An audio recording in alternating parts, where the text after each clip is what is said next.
So good evening to all of you. Hope you can hear me. So Yes, we can hear you. In today's discussions, I'm going to discuss the pre-seen material related with the SL5 study.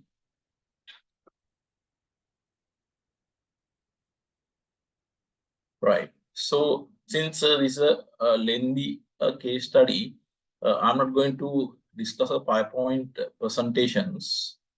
Anyway, I will share the PowerPoint presentations with you. But unfortunately, I don't have time to discuss the PowerPoint presentation separately. But within the PowerPoint presentations, it has included the key point in the total case study. So in my today discussions, I will go through principles you have learned. Life plus group, the heritage of a healthy life. Heritage of a healthy life. So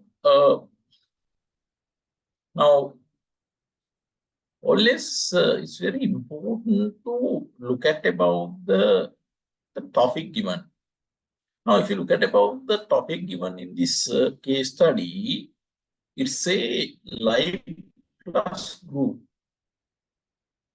So one thing is sure, this is not a single entity, this is a group of a company. So that is one of the conclusions we can make by looking about the topic. So this is a group of a company, life plus group, that's the first point. Then when I look at about the second point, it's say the heritage of a healthy life. The heritage of a healthy life. So that indicate, so we are connected with the health of a person. So heritage of a healthy life. So probably this may be connected with the hospital or some other way.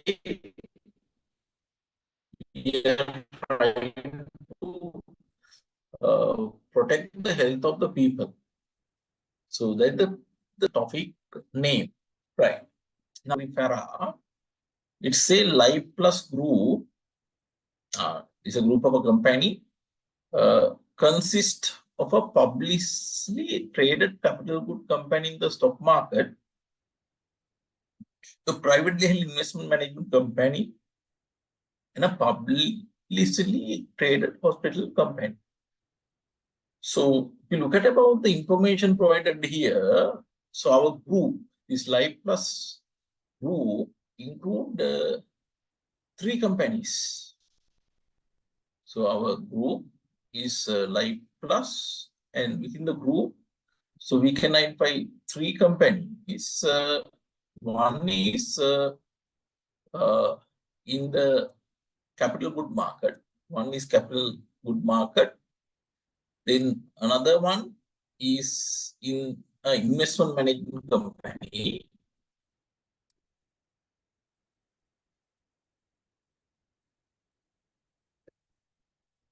So Life Plus Group. So first one is capital good, and second one is investment company. So it's an investment company. Then the third one is hospital. So our group consists of 3 companies. Anyway, even though it has mentioned this as a group of a company, I have some sort of a doubt whether we have created a group structure. That means parent is there, then parent look after the SBU separately. So that information is not available here.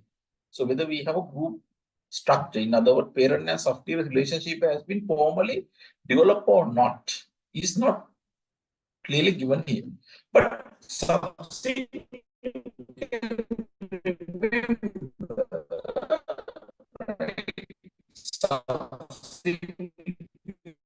go through the facts given very carefully. Uh, they have provided one important information later. They say that the initial capital of the hospital provided by the manufacturing company they had, right?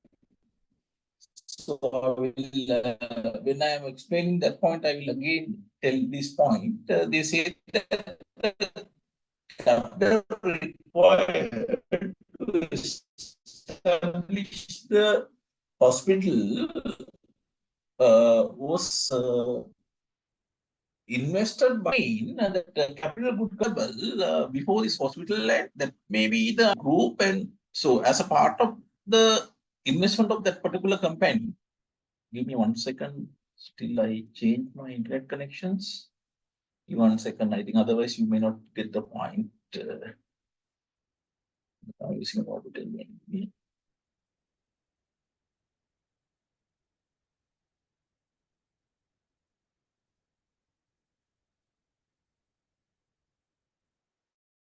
Now I think the problem may be correct.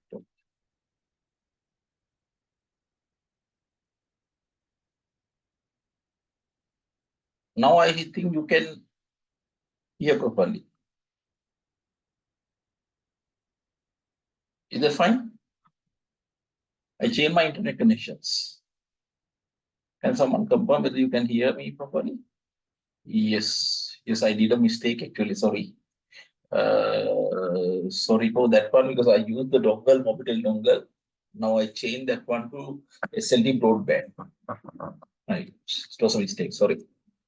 Right.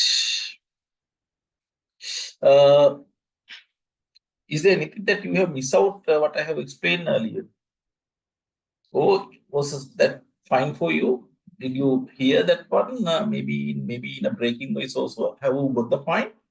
If not, I can explain it again.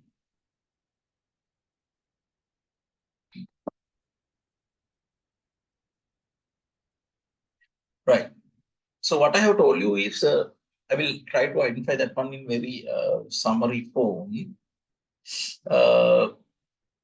Now, so at the beginning, actually, I talk about the name of the company, how this the name is important for us. It's a Life Plus Group. So when you see the word Life Plus Group, that clearly indicate that so we are not a single entity, we are a group of companies. That's the first point. Then the second point in the topic is the heritage of a healthy life. When you see the word the heritage of a healthy life, that clearly indicate so we are doing some sort of business that is connected with the health of the people, probably a hospital. So that is the conclusion we can make by looking about the topic. Then they have mentioned few points about the group structure. They talk about 3 companies. They say that the group consists of 3 companies. One is capital good company, then investment management company, then publicly traded hospital company. So out of the 3 companies, actually 2 are listed companies. Capital good and the hospital are listed companies, and one is investment company, investment management company.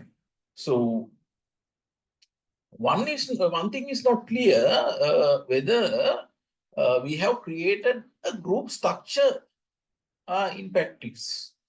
So whether we have created a group structure in practice, that means whether we have created that parent SBU relationships. There's a parent look after the child. So in other words, parent look after the SBUs. Here there are 3 SBUs, one in capital, good industry, then second one is investment management company, third one is hospital company, right? So but later, when you are going through the information in the case, you can identify that it say that the investment for this hospital was made by the manufacturing company. So that probably refer to this capital good company. So capital good company. So we may had that capital good company for so long period, and as a part of the investment of that particular company, we may have invested in the hospital. So we may have invested in the hospital. Actually, this hospital was established in 1989. So before that, probably this capital good company may be exit. That's the conclusions we can make when you're reading this initial information. So this capital good company, you know what is capital good company, right? So when you look at about this capital good company, they may probably involve in manufacturing some capital products.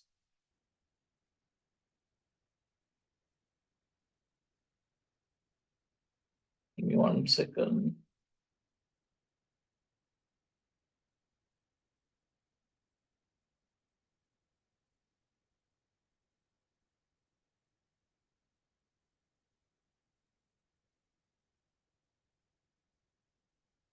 Now we look at about this one. So there are a few key points. One is now this the first one, it say that capital good company. So capital good company mean probably they manufacture durable products. Durable products, for example, probably it may like machinery, equipment, vehicle, or any other goods. The second company is actually this investment management company. So what is an investment management company? So investment management company mean a company which specialize in investment for client. For example, if you look at about this NDB, they have investment units separately. So on behalf of the client, they maintain accounts, investment account. Even this Capital Alliance is another one, right? So they are also performing really well. I saw their profit in the first 9 months in this year is 12.8 billion. Last year, for the similar period, their profit was 400 million. But this year, for the first 9 months, is 12.8 billion profit. Huge profit. So if you are properly managed, it's a profitable business. I think you can get more idea from your FM lecturer. So he's working as the CFO in that particular organization. You can get more point regarding this investment management company from that guy, right? So I'm not going to touch much on that. Then the third organization they have identified is the Life Plus Hospital PLC. So this Life Plus Hospital PLC, actually, so this is a listed company. This is a listed hospital. This is the main company. They are providing information within the case. So even though they have identified information related to 3 companies at the beginning, so later they are not talking about the first 2 companies at all. They only talk about this hospital of them. So that means the Life Plus Hospital PLC. So therefore, you want to get a better knowledge regarding this hospital industry, not about the other 2 organizations given within the case study, right? So now then they provide more information about this third organization. A publicly traded hospital company called Life Plus Hospital PLC, LPH, has been able to win the trust and confidence of the public as a more affordable, individually helpful, responsible, and life-saving healthcare service provider over the years. Now, see, so at the beginning itself, they try to provide information about the hospital. They're not giving any other information about the other 2 organizations. So, hospital information has been given here more. Right. If you read this very carefully. Now, see this one. So, LPA it has been able to win the trust and confidence of the public as a more affordable. Affordable mean so that means the price is more fair. So that indicate that they have branded the hospital as more affordable one. So may not be the cost leader in the industry, but probably this is another area they have focus. A value for money is considered here, right? So if you look at this particular point, actually this is a strength. This is a strength. Why I'm saying this is a strength? The reason is right. The people have the confidence about them.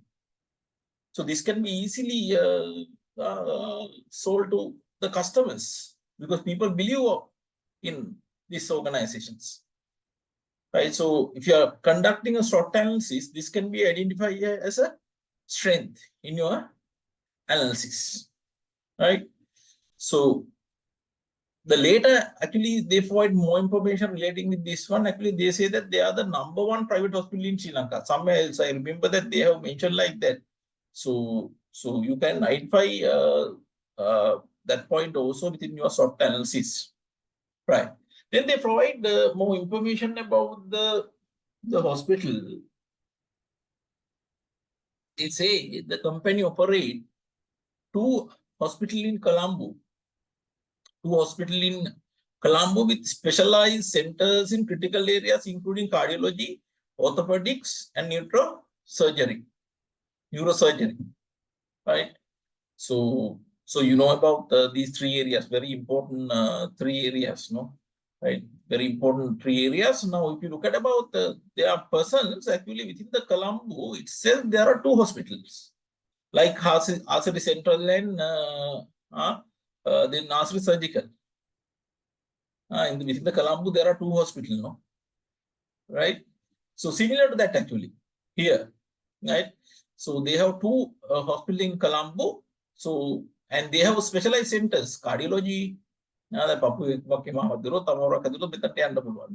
orthopedics, surgery, neurosurgery. So you can go there, right? These centers are staffed by specialists with decade of experience and practice. So again, strength actually. So if you look at about the composition of the staff of these hospital, so they have some experienced employees. So in your SWOT analysis, you can identify as a strength, right? So this is strength actually. So decade of experience they have, right? Right. So then the hospital utilize standardized clinical pathway and rigorous quality metrics to ensure consistency and high quality care across all specialties. They have a very good quality metrics to ensure that the high quality care given. That's also plus point actually, strength. So LBH faced a unique challenge in 2020 with the outbreak of the COVID-19 pandemic. So we all know what happened with this COVID-19 pandemic. So sometimes this pandemic give more opportunities for the people. No? Now, for example, now we are conducting the session via Zoom. Right before the COVID-19, we didn't have this type of arrangement at CA Sri Lanka. I remember I went to CA physically and did the presentation always. Right, there was a cameraman, whiteboard, right? Even the laptop was there, presentations. But unfortunately, now that method is not applied at all, right? So they use the technology, this Zoom technology. I think the camera guy also left the CA to another country, I think, right? So now CA is using this new technology. Similar to that one, actually, this COVID-19 create a lot of challenge for the hospital for their survival initially. So that may later be taken as an opportunity and they may have taken some actions actually. If you go through the information, you will find some. For example, telemedicine was introduced by the hospital. Probably they may use this COVID-19 as an opportunity and maybe separate ward to treat this COVID-19 patient during that time. Through that one, they may try to survive. with restriction on in-person healthcare visits and a surge in demand for remote medical consultations, LP recognized an opportunity to expand the service into telemedicine health sector. See, this COVID-19 pandemic gave the opportunity to invest in telemedicine. So they started to use these telemedicines. I remember actually. So during that COVID period, actually my whole family was caught with the COVID-19. Then can't go to hospital. Then we had to channel one of the doctor through this telemedicine system actually. It was very simple one. You make an appointment, then through this teleconferencing, doctor talk with the patients, and then he send the prescription also through WhatsApp actually. Prescription is sent through the WhatsApp. So that was really helpful actually, because we were helpless to go out from the home, right? So telemedicine's health sector, right? So how these telemedicine's activities are practically done, right? So if you look at about this telemedicine may be conducted in different ways. For example, one way this is conducted may be the video conferencing. Now you can see the photo that see the doctor. So through this video conferencing, talk with the patients. Right, then the required medical information may be shared through some other communication method like WhatsApp, for example. So the patient's medical reports and the doctor's prescription may be shared through WhatsApp or maybe through email.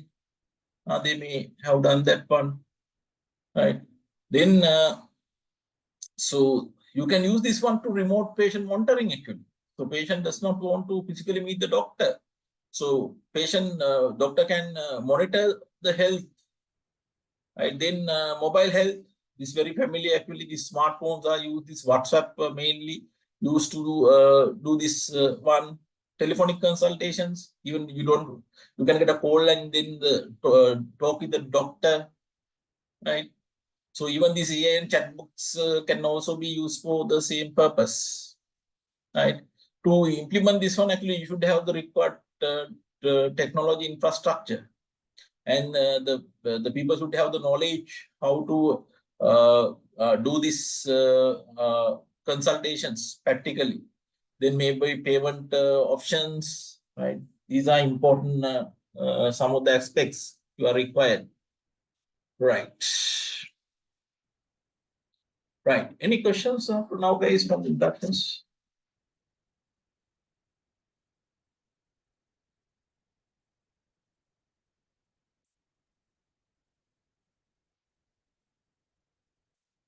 If you have any questions, right, I will allow when I have complete a particular session, then you can raise the questions.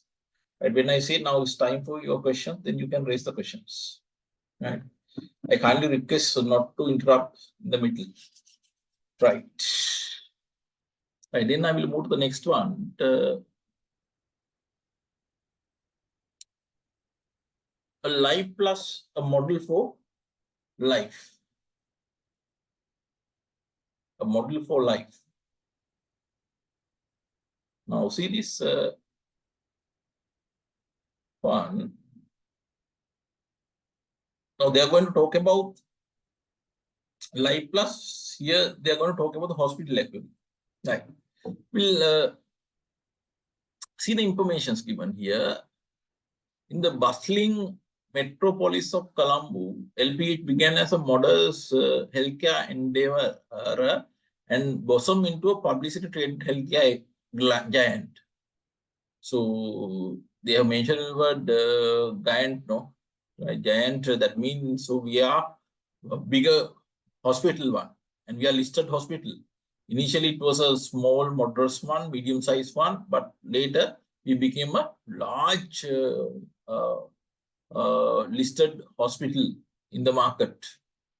This iconic company, see the word used, this iconic company. So that means this is something, right, which has very famous and has done a lot of changes in the hospital industry, like Now Local Hospital, for example. So that's why they have used the word iconic, right? Has not only shaped this iconic company has not only shaped the country's healthcare landscape, but also has to its name numerous success stories and landmark achievements throughout its history. Now, see this one, they have achieved so many stuffs. So I remember this Navaloka introduced some new machines, right? So from time to time, and so they advertise that they're the first to introduce those machines. So like that, they have achieved so many stuffs actually. Right? The next one, the next point, the story of LPH began in late 1980s. So when Stefan Nanakkar, now they're going to give information about the founder member. Stefan Nanakkar was the founder member of this particular hospital. So a visionary businessman. So when you see the word visionary businessman, so visionary means someone who foresee the future. He predict what will happen in the future. And not only identify what is the future state, then he prepare for that one. So opportunities capitalize. Visionary leaders capitalize the opportunity. They predict what will be the future requirement, and now itself they prepare the organization to achieve that one. So now what he has done is he saw there an opportunity. There is an opportunity for this private hospital. To capitalize that particular opportunity, he decided to establish a hospital. A visionary businessman, very important word here. Recognize a pressing need for holistic healthcare solutions. So his objective was to provide holistic healthcare solution. When you see the word holistics, that means maybe integrated, no? Few things are integrated together, right? So when it comes to medicines, so what is this holistics approach, right? Holistic approach mean India, you look at about the total persons, not about one aspect of the persons. You look at about total persons. For example, you look at about the body, mind, and spirit, right? Total things rather than just the symptom of the disease. So sometimes you can find physically the patient is not good, but the problem may be with the mind. So you have to look at about that aspect also. These holistics look at about that aspect also, right? So holistic healthcare solutions. He had the idea of starting up an efficient consultation medical center, as his sister was always complaining about the service of public hospital when their parent visited clinic regularly. See this one, how he has found the opportunity. So when his sister went to get the service of public hospital, she had a complaint always. So then he thought, why not starting a private hospital to give a better service for the people? So when their parent visited clinic regularly, so right, Stepan opened Life Plus Medicare in 1989. So initially it was mentioned that this LPH began in the late 1980s. So actual year was actually 1989 was the actual year. As an investment of Life Plus Manufacturing Limited. See this one, I told you. And initially they have mentioned that there are three companies. One is Capital Good Manufacturing Company. Now see this one. This Life Plus Medicare was established as an investment of Life Plus Manufacturing Limited. This is probably that Capital Good Company. So they may had this Capital Good Company previously also. And as a part of the investment of that company, they established the hospital, right? And define it as a queue-less medical center. So you don't want to wait. You can go there and get the service. But if you go to private government's hospital, you know, you have to wait so long, right? And a place that can be trusted by patients. So that is some place people can trust. In 1992, Life Plus Medicare expanded with a vision to establish a healthcare facility that transcends traditional medicine, emphasize the overall well-being of its patients. Now your objective is a holistic approach. You think about the overall well-being of these patients. The patients started looking for Ayurvedic medicine treatment under the same roof. The name was changed Life Plus Hospital PLC later as the company offered 30% of its equity to the public in 2001. Now, if you look at about this one, they say, now if you look at about this integrative medicines concept, concept, in there, what we try to do is we try to combine Western plus Ayurvedic, for example. Alternative medicine also provided with the same premises. Now, if you read the information given here carefully, so they say that patients started looking for Ayurvedic medicine treatment under the same roof. That means Western plus Ayurvedic also being offered in this particular place. So now that is more integrative medicines, right? So that is another key point here. So then what happened actually in 2001, so they register in the share market. 30% equity was given to the general public. 30% equity was given to the general public. So later somewhere it was mentioned that this Nanakkar family is having 54%. They are silent on the other 16%. Right? If you look at the ownership of the this particular organization, listed entity, 54 is owned by Nanakkar and his family. Then 30% is with the general public. Then the balance 16% may be with the other investors. Right? So that is share ownership of this particular organizations. Will show you that I think I have identified that information somewhere else.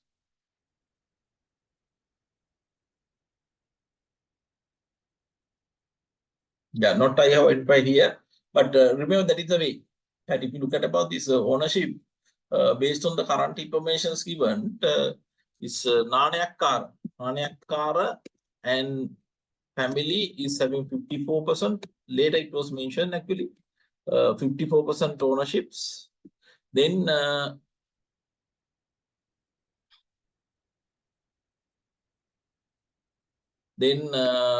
public is having another 30%. Then others 16%. This is the share ownerships of this hospital. Right? Right.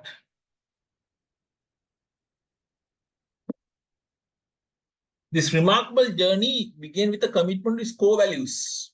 Now, core values have been given. So what are the core values of them? Service quality, compassion, affordability, and innovations. These are the core values of them. Here, these core values are given.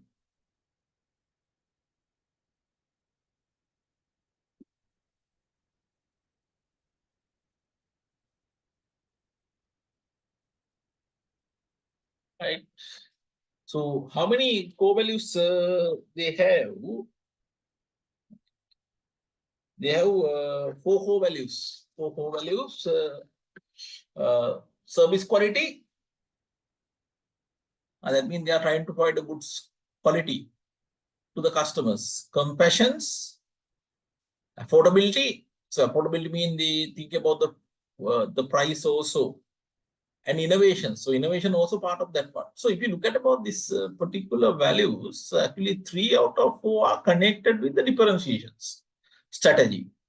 So they try to differentiate themselves from others. You try to apply the Michael Porter's generic strategies, so it's clear. So as per the Michael Porter, this is differentiation strategy. Since 3 out of 4 are connect with the differentiations, quality, compassion, affordability, and innovations, not the affordability. Affordability is connect with the cost, right? Don't mislead yourself by thinking this is applying cost leadership since they have mentioned the affordability word. Earlier also this was mentioned, but they are mainly focused on the differentiation strategy, even though they have mentioned about the affordability. But if you think about the Bowman strategy clock, it will be a different story. Right? What is the strategy? Can someone let me know? If you're trying to apply the Bowman strategy clock, what is the correct strategy here?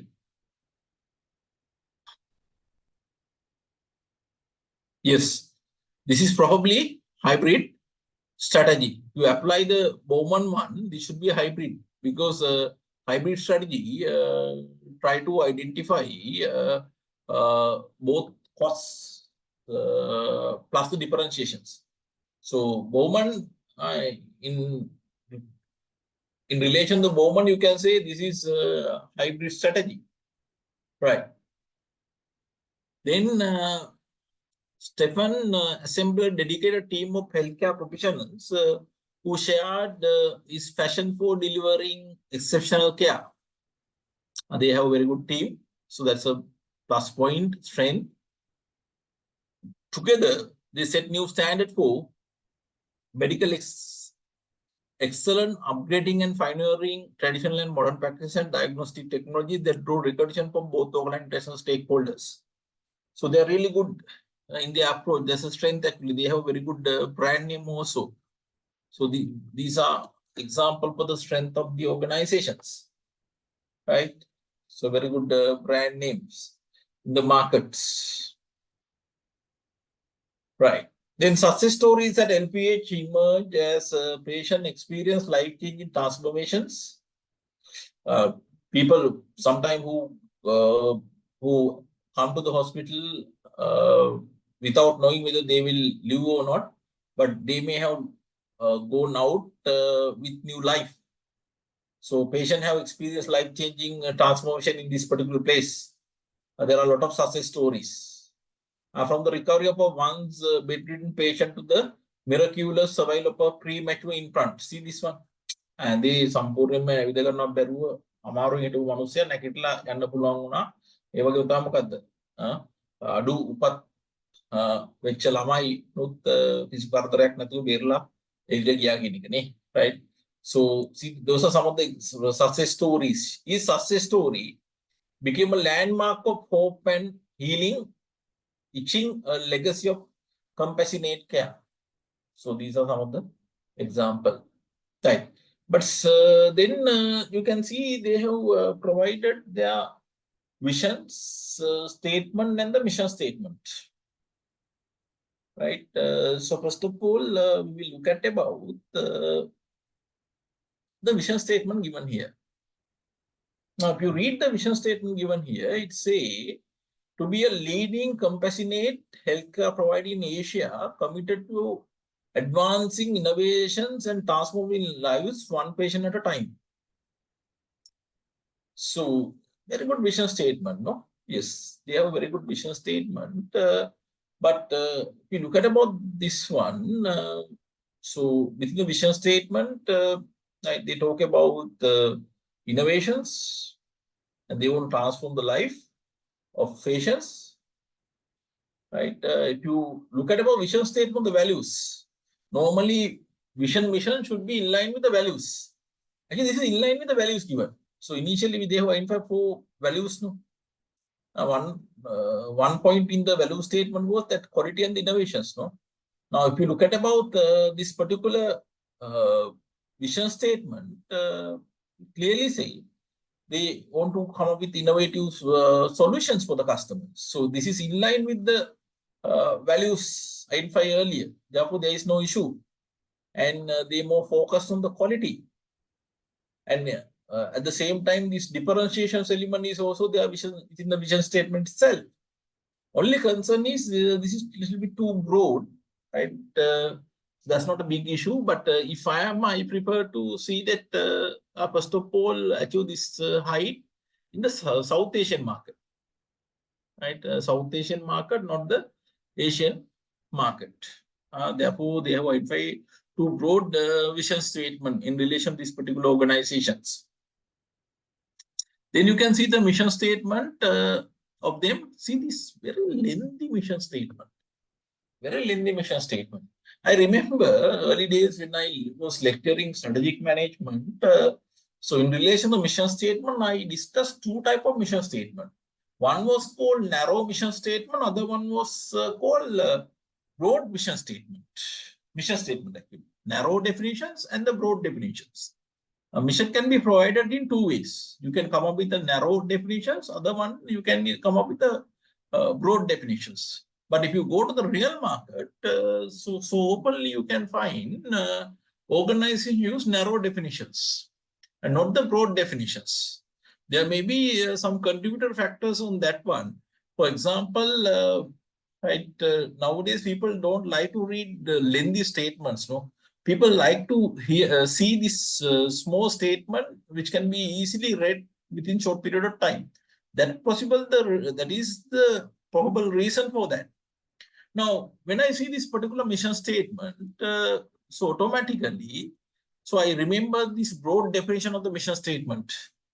So they have come up with the broad definition of the mission statement. I remember in Sri Lankan context, long time ago, Sri Lanka Insurance had a mission statement similar to this one. Very lengthy mission statement. In those days, actually, within the classroom, we discuss that Sri Lankan insurance mission statement. We talk about these broad definitions regarding the mission statement. Right. This is also similar to that. Right. So we'll try to read. So what is in the mission statement? Now, see this to provide exceptional patient-centered healthcare services while embracing innovations, research and community engagement. Exceptional healthcare service. And so they have highlighted a few key points. One key highlighted point is the innovations. Right? Innovations.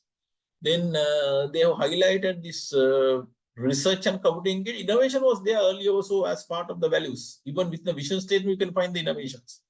So that clearly indicate that we are more worried about the innovations as a company, as a healthcare provider. So part of the differentiation strategy we are applying in the marketplace. So here also the same thing has been emphasized. Even the research may be part of innovations. To make innovation, you want to conduct research. Then community engagement also. They have highlighted that one. This is probably talk about this their CSR responsibility in the markets. So community engagement is another area which has been highlighted. We strive for clinical excellence and compassionate care and are pioneers in healthcare innovation. See this one, there are few keyword. One keyword used here is pioneers in healthcare innovations. So that means we are having a good brand name in the market, right? So that should be a strength. That should be a strength actually. This should be a strength, right? This particular point is strength actually.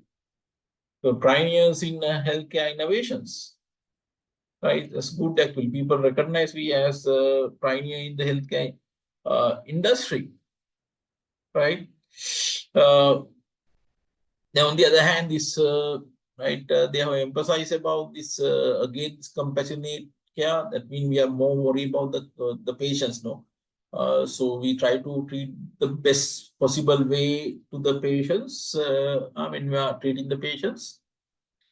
So adapting cutting edge technologies. So we are using newest technology and practices to improve diagnosis, treatment, and overall patient experience.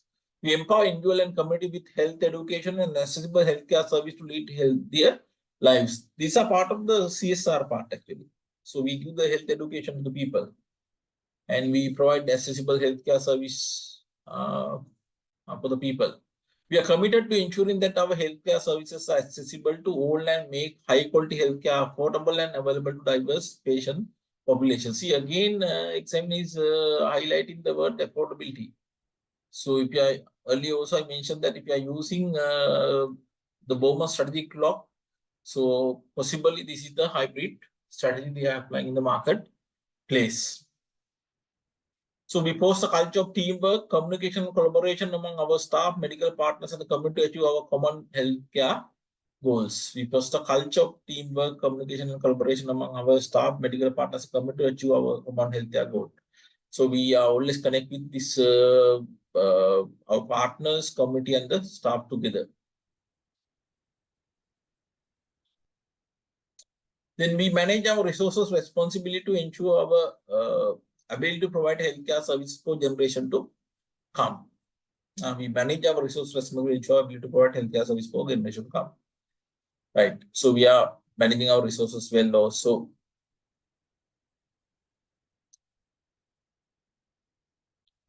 Now, if you look at about this vision statement, I told you that so there are a few important part in the vision statement. So one is we are trying to achieve our vision within the whole Asia. I told you that so that may be a little bit broader visions. It's better if you can have South Asian target. Innovation is another important point mentions. We want to come up with continuous innovations. Then transforming lives one patient at a time. So that means so we always think about the patient individually, and we want to give the best service to them, right? And we try to fulfill their unique requirement, right? Those are some of the point, right? We just highlight by the vision statement, right? Then we move to the next part. The hospital commitment to innovations was embodied in its groundbreaking program, such as a program for integrative medicine. I think already I have explained what is integrative medicines for you. So I told you that Western Plus, right, if you go to the integrative medicines, it say this one, see this one, Western Plus Ayurvedic. All are covered under integrative medicines. I have put a note here. See, Western Plus alternate treatment like Ayurvedic focusing on treating whole person, body, mind, and spirit. So we want to treat the whole person's body, mind, and the spirit. Right? Right. So combining conventional medical treatment with complementary therapies not only facilitate physical healing but also provide crucial emotional and psychological support. See this one. They explain this what is integrative medicines. You think about all these three: mind, body, and spirit aspects. Patient found solace and recovery not just in medical procedure but also in the kind of human value seen in the care provided. As LPH grew, the management invested in social awareness campaign, that is CSR. These are examples of CSR, social awareness campaign, pre-health checkups. All these hospitals have this free health checkup. Even Navalok, RCD, that's one of the requirements. Like monthly, at least one day, they should provide the facility actually. There is one of the requirement imposed by this relevant authority to the hospital, private hospital. Right? They have free health checkup, support for local education institutions. Thus, it became not only an ever evolving healthcare need of people, but also symbolic of sustainable, trustworthy healthcare providers. So, sustainability has also been addressed here. So, how to become a sustainable organization? You have to fulfill the social requirement also, no? If you want to become a sustainable enterprise. As a public silly traded healthcare entity, LPH remains steadfast in upholding stable values and vision and community well-being for generation to come. So we think about the community well-being also, right? So if you go to the marketing concept, actually here we applying the societal marketing concepts. Do you remember the marketing concepts that you have learned?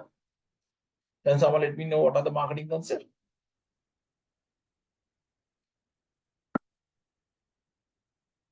So productions, product, selling, marketing, then societal marketing concept, no? So they are in the fifth concepts actually. Not only the customer satisfaction, they think about the community well-being also. So they apply in the fifth marketing concepts.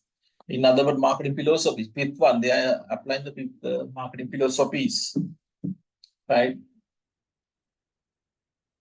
Then sustained by a visions of becoming a center for excellence in healthcare, the hospital embarked on an ambitious journey that would redefine its capabilities and reach new wings, state-of-the-art department. That means they gradually add new services to the customer, new wings. A state-of-the-art department, that means new technology has been used. And modern facilities were added to meet the growing healthcare demand of the country. So they always introduced modern facilities. The hospital opened satellite clinic in underserved areas, ensuring that quality healthcare was accessible to a wider populations. What is this satellite clinic? A satellite clinic means small specialized medical facilities that operate as an extension of a larger main hospital or health system. So we have a specialized medical facilities, maybe like laboratories, maybe only a few channeling only done, only few doctors are coming. So if you look at about like so this Navaloka, they have this laboratory area, Asri have their laboratories everywhere. Then if you look at our they also have small branches covering different towns. This is an example for satellite clinic, right? What is this satellite clinic? I explain what is satellite clinic. So this is a small unit actually. This is a small unit and often provide only specialized medical facility. Not all the services you can find from the main hospital. But this is working as a extension of the main hospital, right? So especially they try to cover these rural areas. They provide limited services, for example, laboratory services, and they connect with the main hospital. For example, this now local laboratories actually they send this sample to the main hospital for checking purpose, right? So then this is very really beneficial from the patient point of view. Why they don't want to travel to the main hospital to get the facility? They can go to the nearest one and get the facility, right? Normally they have staff, limited number of staff, few nurses, maybe few helpers, and only few doctors may come for the channeling work in there, right? And they also use new technology.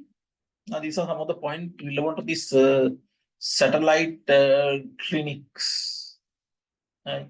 So they have established this satellite clinic in underserved areas, ensuring that quality healthcare was accessible to wider populations. That's a really good theme actually.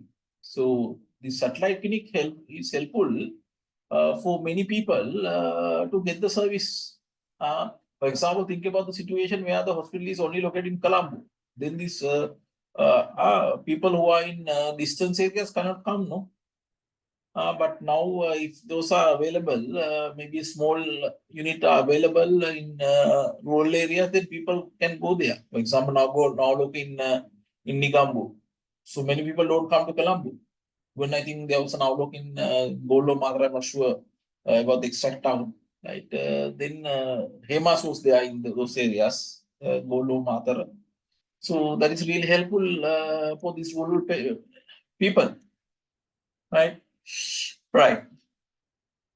The potential of emerging healthcare technologies was recognized, and LPH invested heavily in acquiring cutting-edge medical equipment, including diagnostical tool, surgical instrument, and imaging systems. So we purchased new equipment. No, we invest heavily on that part. This commitment to technology not only improved patient care but also attracted leading medical practitioners and specialists. So since we are providing the newest technology, then more medical practitioners and specialists are attracted. For example, you see surgery. If you have the newest technology, then these doctors prefer to go there.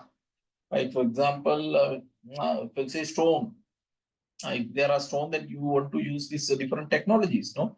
There are some laser technologies, there are some new technology, better technologies. So doctor prefer to use that particular facility. When doctor recommend patient to go to this particular hospital where this particular facility is available. So that attracted actually these medical practitioners and specialists. So that was working as a strength for us actually. Embracing the digital era, LPH implement electronic health record system. So electronic health record system. That means you keep all the record of the patients electronically. Possibly you create the CIF of the patient, possibly from this identity card number, or sometimes the phone number may be used as primary number, primary source. Then you create a record related to the customer. Then all the subsequent health transaction of the customer is recorded within that particular software. So whenever customer comes, then you know how many times the customer has used your facilities, then health conditions, all information are recorded under the customer name. That is much easier to read the patient for even for a doctor. Right, so this has contributed to increase the efficiency.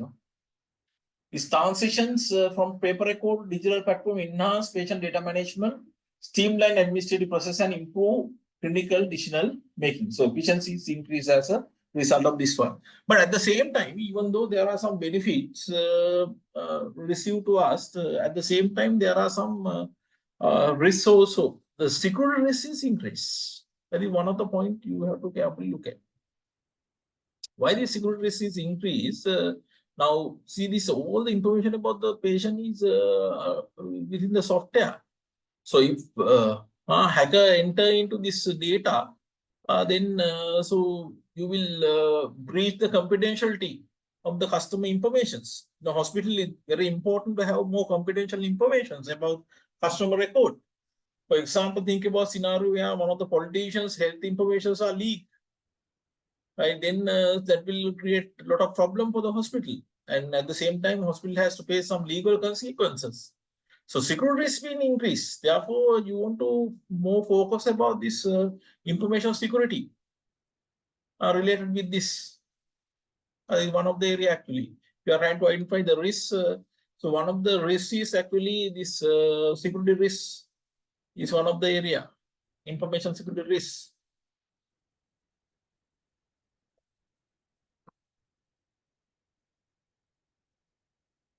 Right.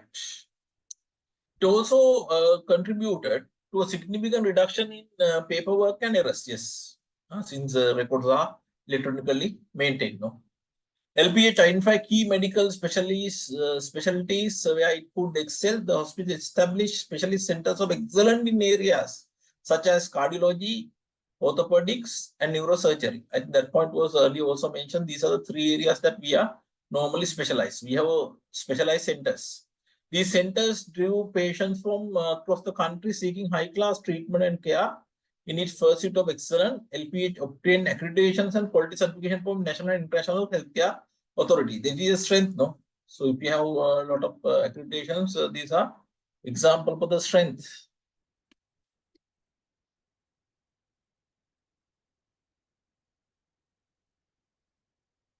Accreditation is always work as a strength for you, right? These recognition affirm the hospital commitment to maintaining the highest standard of patient safety care and ethical practices. LPH also extends its outreach effort to the community during this period. Health education program, preventive healthcare campaign, and health screening were organized regularly. These are part of the CSR, no? At the same time, these are sustainability practices. So we give the health education to the people. Then we come up with some preventive healthcare campaigns, like do exercises to avoid this blood sugar, right?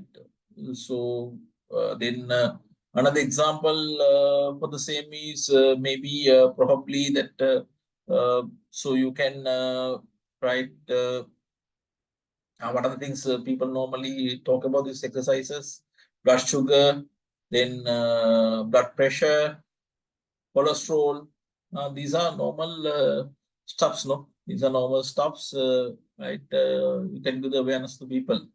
Health screening, we organized regularly. Those are examples of CSR activities. Right, the first part is over.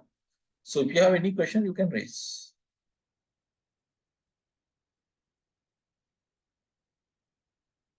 Part one. life plus a model for life. That induction part is over.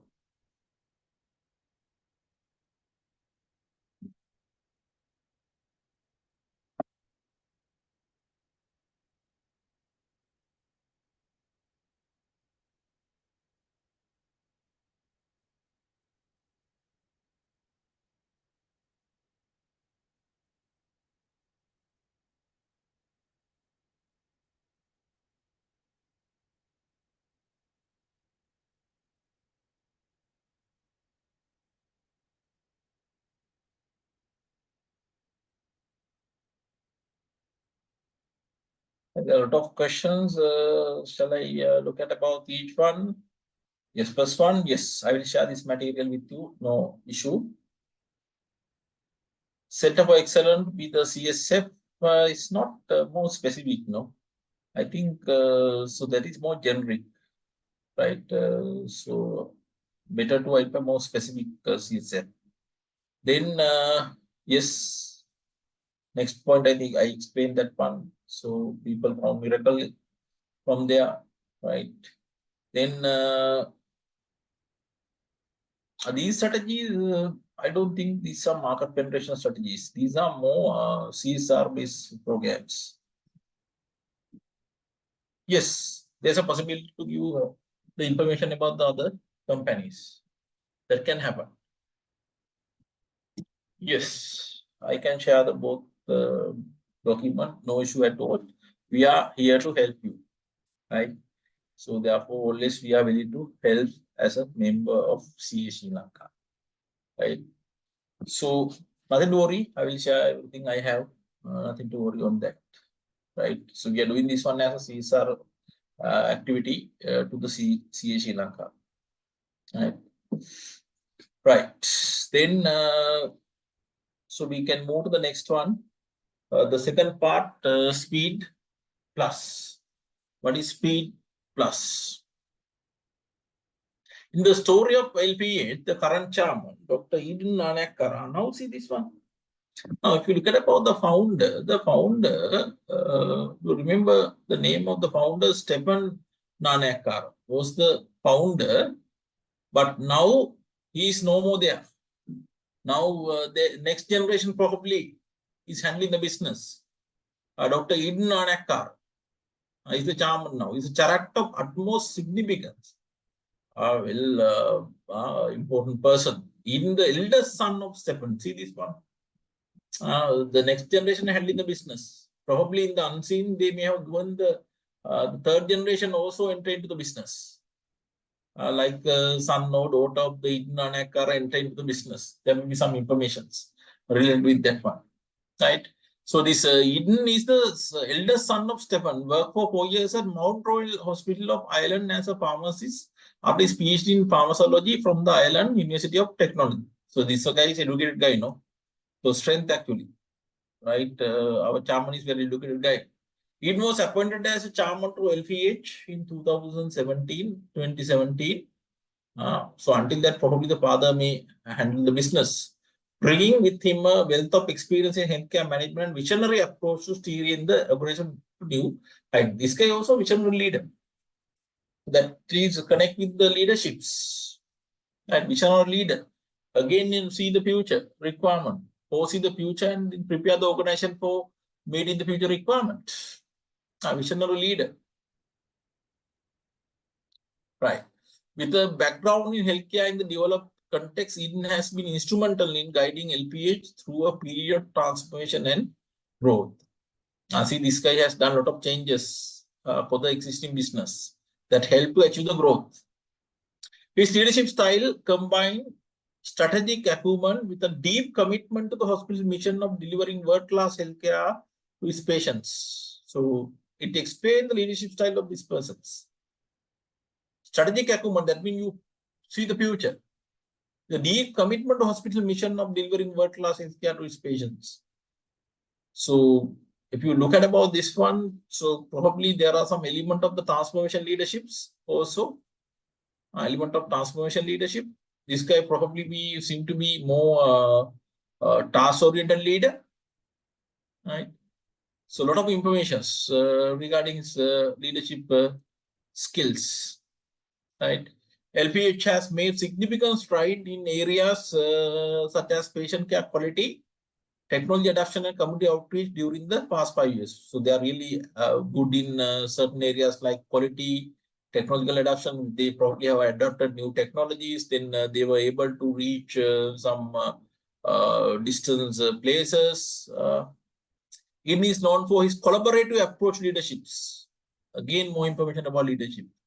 Fostering open communication among the executive team and the board of directors. So open communication is encouraged. And ensuring that LPS remain at the forefront of healthcare innovation. So innovation is the theme he's applying. So it's more visionary leader, transformative leader. So all characteristics combined with him actually. However, many of the medical consultants were unhappy with his approach to quality and innovation because it required them to allocate more time to LPH activity compared to other similar private healthcare provider. It's some sort of information, no? So what they are mentioning is there are some clash actually. Some people are not happy. This guy probably may not listen to these guys. So not people-oriented persons. Not people-oriented leader. That is one of the key the point highlighted here. Not people-oriented leader. So others are unhappy. So there may be some possible conflicts between this person and the staffs. Yet hidden dedication to the hospital values and his unwavering commitment to serving the healthcare needs of the community make him a respected and influential figure in the organization and the broader healthcare industry. So if you are trying to adapt, right, if you try to adapt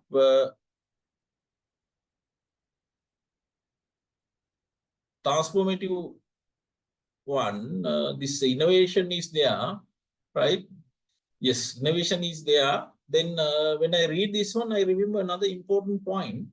If you try to adapt these cultures, so possibly the personal culture, if you look at about this Handy's classification of cultures, and this is dominant person industry is well known about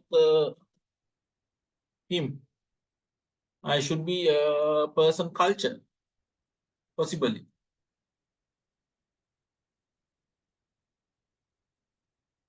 Right? So that is one important area, right? Our personal culture. If you go to the Handy's classification of culture, here there are some informations, right?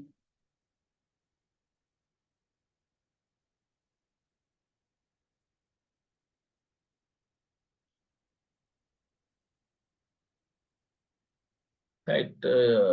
Since there are some concerns or other concerns. Yes, there is a problem between the board and the management actually. This clearly indicate now there are some conflicts between these two people, two group actually. Any other one? There are some people who are showing their hands. Do you have any questions? If so, you can ask.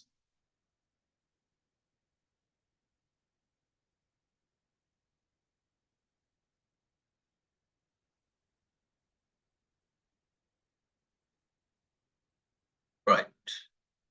Since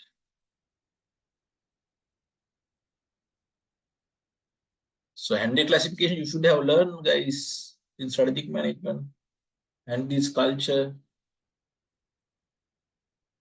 So refer your strategic management note. Then you can find out that. This is not the platform to discuss that. Right.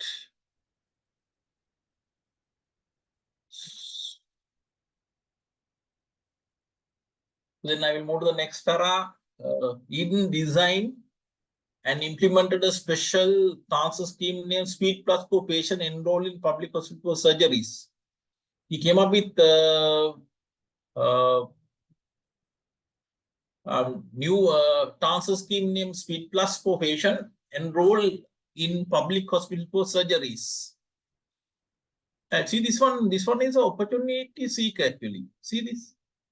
These are some of the characteristics of visionary leaders.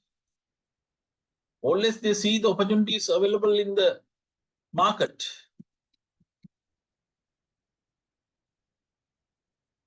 Right here, see this one. So he found that there are some problems faced by the people. Right. So there's a long queue to get some operations done. Right. Then what he has done is he came up with a special scheme for them. Because field plans for the surgeries, field plan for discount of 40% to patients who are on the waiting list for surgery at public hospital. See, amazing guy, vision leader, opportunity seeker, right? So now when he has offered a product at a 40% discount, then people phone to get the service of private hospital without waiting the service of a government hospital. Because if you are a heart patient, then there's a possibility to get a big heart attack and you die. No, if you wait until the government hospital, the queue is ended to get your surgery. So then people may shift it to this particular hospital, right? The scheme had the government suppose and it is the caseload at public hospital who then transfer the patient to LPH with all their medical record and treatment history. The government is also happy because the demand for the public hospital come down. No? It provides timely solution patient giving prior to urgent surgeries. LPH had no prior clinical costs and did the surgeries recommended by the public hospital successfully. Street plan to increase the revenue of LPH surgeries for queue at LPH with this transfer scheme. So that's really worked well for this. Someone is asking this Eden has collaborative. Yes, there are some people oriented factors, but so he's not much people oriented leader. So that's why there are some conflicts actually. Any leader is having some people aspects, no. But here, so surely he doesn't have much people orientation. That's the point I have highlighted.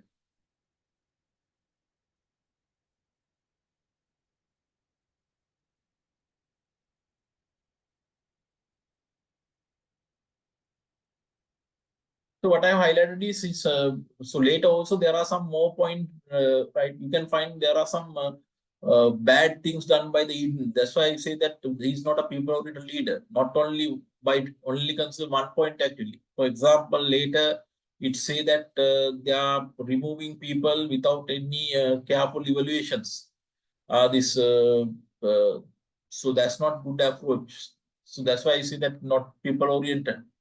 Hope you got the point. Right. All right. So you can ask any questions. Any more questions before we are moving to number 3?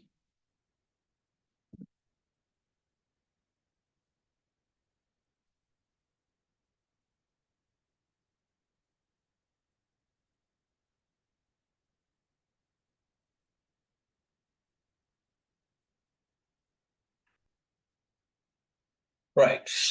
Number 3 is quality indicators. So we look at about these quality indicators also.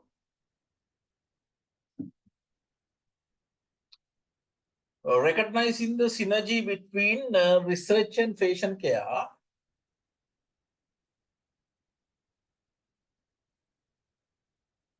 So when you are doing this patient care research together, there may be synergy. You know what is meaning of synergy, no? So simply we say synergy is 1 plus 1, 3, no? So when you're doing these two activities together, then we can get more outcome than doing them separate, you know? That is called synergy.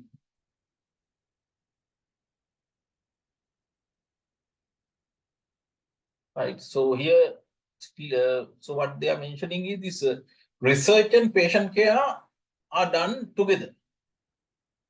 Right. That means so when the people are hospitalized, some of the research work are also done with them. So that may helpful to get some synergy actually, more benefit to the organizations.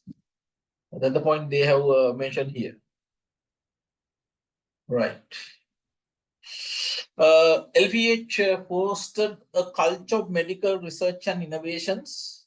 LPH fostered a culture of medical research and innovation. See this? Those are plus points. They have a very good culture, right?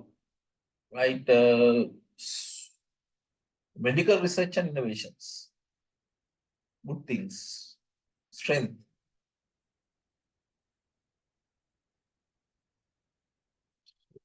Give me 1 second. I think I have done mistakes. No, it's okay. Right. So LPS fosters the culture of medical research and innovation. It encouraged medical staff to participate in research projects and clinical trial, leading to groundbreaking discoveries and medical advancement. So always it leads for some new findings. No? The hospital also partnered with 2 international healthcare grants and the memorandum of understanding in 2016. Should be a strength actually. It's also strength. Series. You partner with 2 international healthcare giant, right? That's a plus point for you. So you can get some help from them. So maybe technological help, maybe some sharing doctors. These partnership facilitate knowledge exchange. See some of the information are given. Knowledge exchange, training program for staff and assist to international best practices in healthcare. One such healthcare partner is Kuching Specialist Hospital in Malaysia, and it provides staff exchange under the collaborations. A few of the best Malaysian surgeons visited LPH from time to time. It implement the KCH strategy of following and reporting patient safety indicators and invest in training staff to achieve standards that improve the PCI over the time. Now, see, this is strength actually. So, partnered with the international healthcare giant is a strength from these organizations. One of the such a healthcare partner is Kuching Specialist Hospital. No, actually, we have 2 international healthcare partners with 2 agreements. One is Kuching Specialist Hospital, Malaysia. Now it say that Eden implement the KSS strategy of following and reporting patient safety indicators. That is called PCI. So you implemented KPIs in hospital. KPI in hospital mainly are patient safety indicators. No, patient safety indicators. Those are critical indicators to manage. So they implement that one and invested in training staff to achieve the standard that improve the PCI over the time. So you train employee to achieve some improvement in these patient safety indicators and invested in training staff to achieve standard that improve the PCI over the time.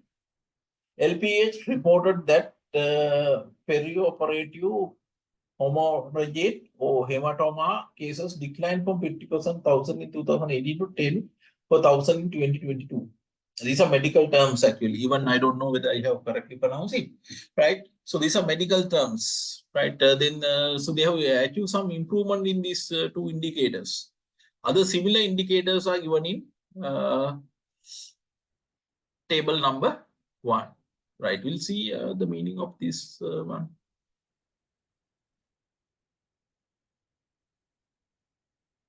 So what are the indicators here? First one, they talk about this, what is perioperative, right? Perioperative mean, here it is given, this is the period around surgery.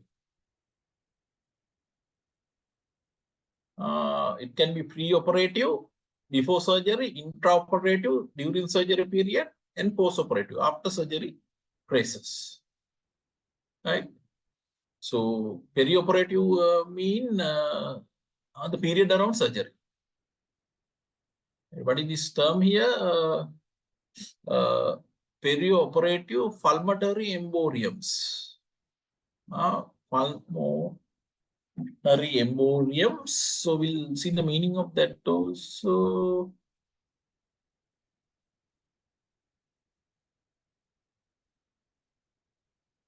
Or deep vein thrombosis. This refers to actually this bleeding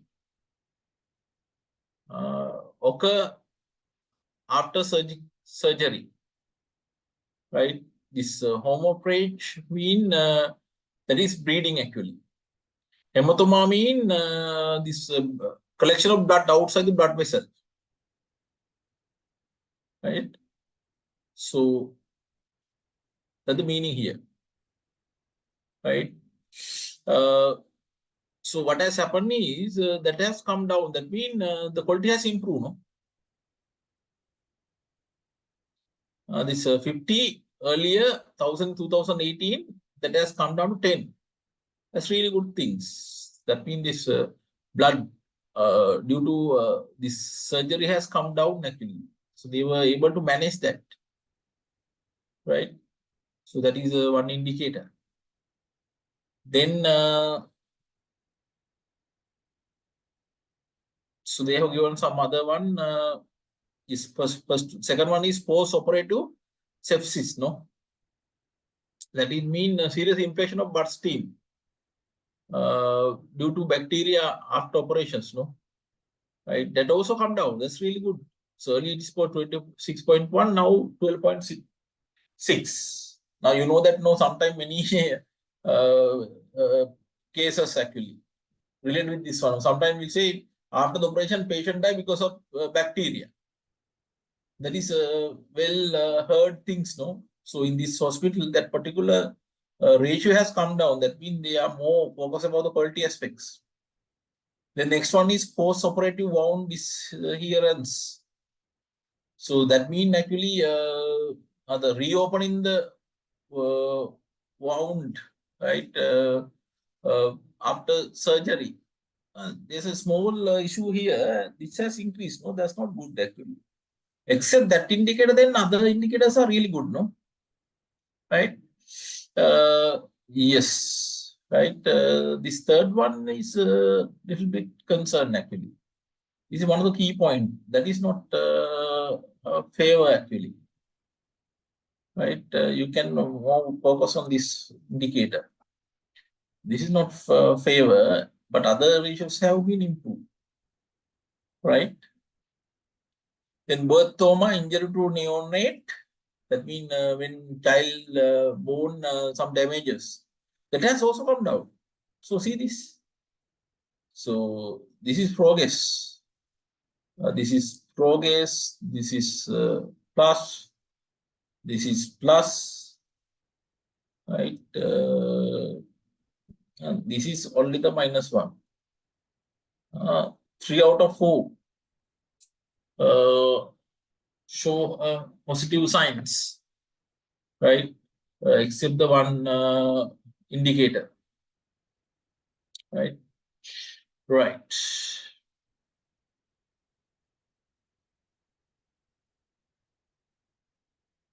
Then number 4. Any questions you can raise before moving to number 4?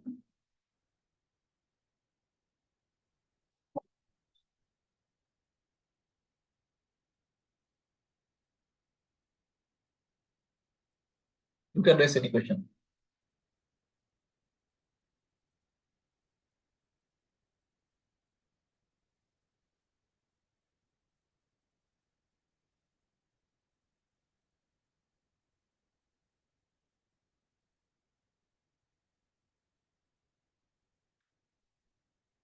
Yes, we can't find out the reasons why this the ratio was increased. So we'll see later whether we can identify that information.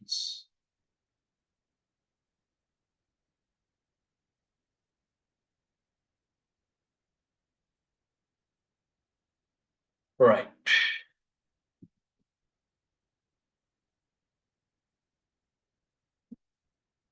So we can move to number 4, the patient care. The period of expansion with technology from 2010 laid the foundation for LPH status as a leader in the healthcare industry today. See, earlier also I mentioned that they are the market leader, right? So that's a strength actually. If you are doing a SWOT analysis, this can be identified as a strength. It positions the hospital to adapt swiftly to future challenges, Question the hospital to adapt swiftly to future challenges, reinforcing its commitment to delivering exceptional healthcare services while embracing innovation and community engagement. So they are committed to deliver good service to the customers. So with new innovations and community engagement. In early 2010, LPH embarked on an ambitious plan to rapidly expand its reach into new region. So they expanded within the country. Even believe that replicating the success it has achieved would lead to increased market share, greater revenue, and enhanced brand recognitions. The strategy entailed opening new facilities and acquiring existing hospitals in areas where LPH had limited presence. See this one, opening new branches, that is probably the market development, acquiring existing hospital, again, that is some sort of a diversification strategy. For example, related diversifications, that is that horizontal or vertical? Related diversifications, doing the sense of what?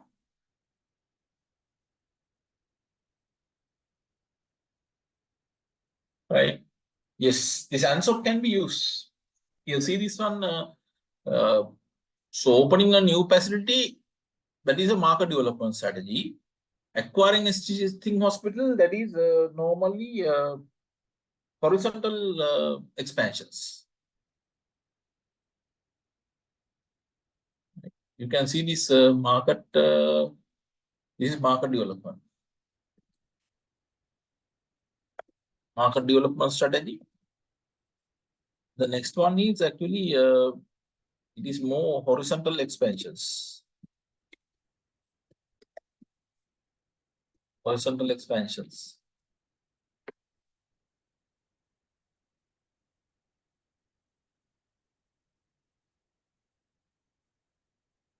Under the answer, right? So these are some of the examples.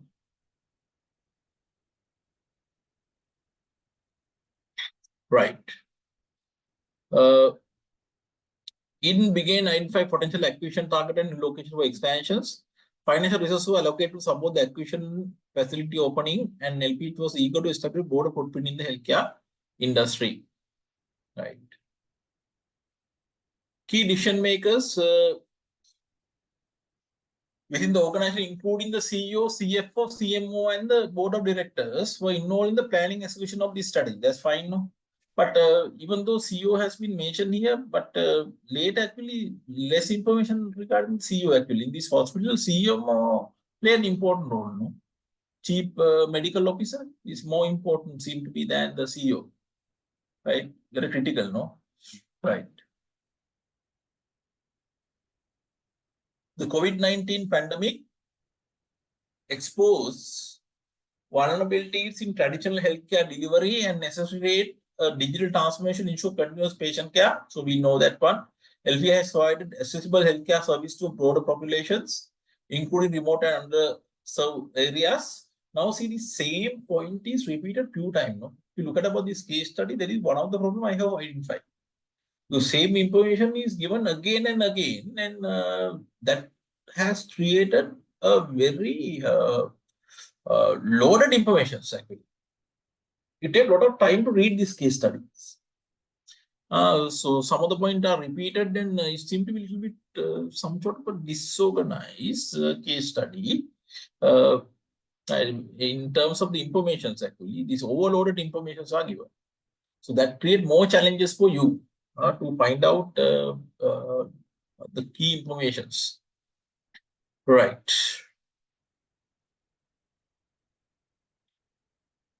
The hospital sought to maintain a high standard of patient care during lockdown and social distancing measures. So we may have done good work during the COVID period.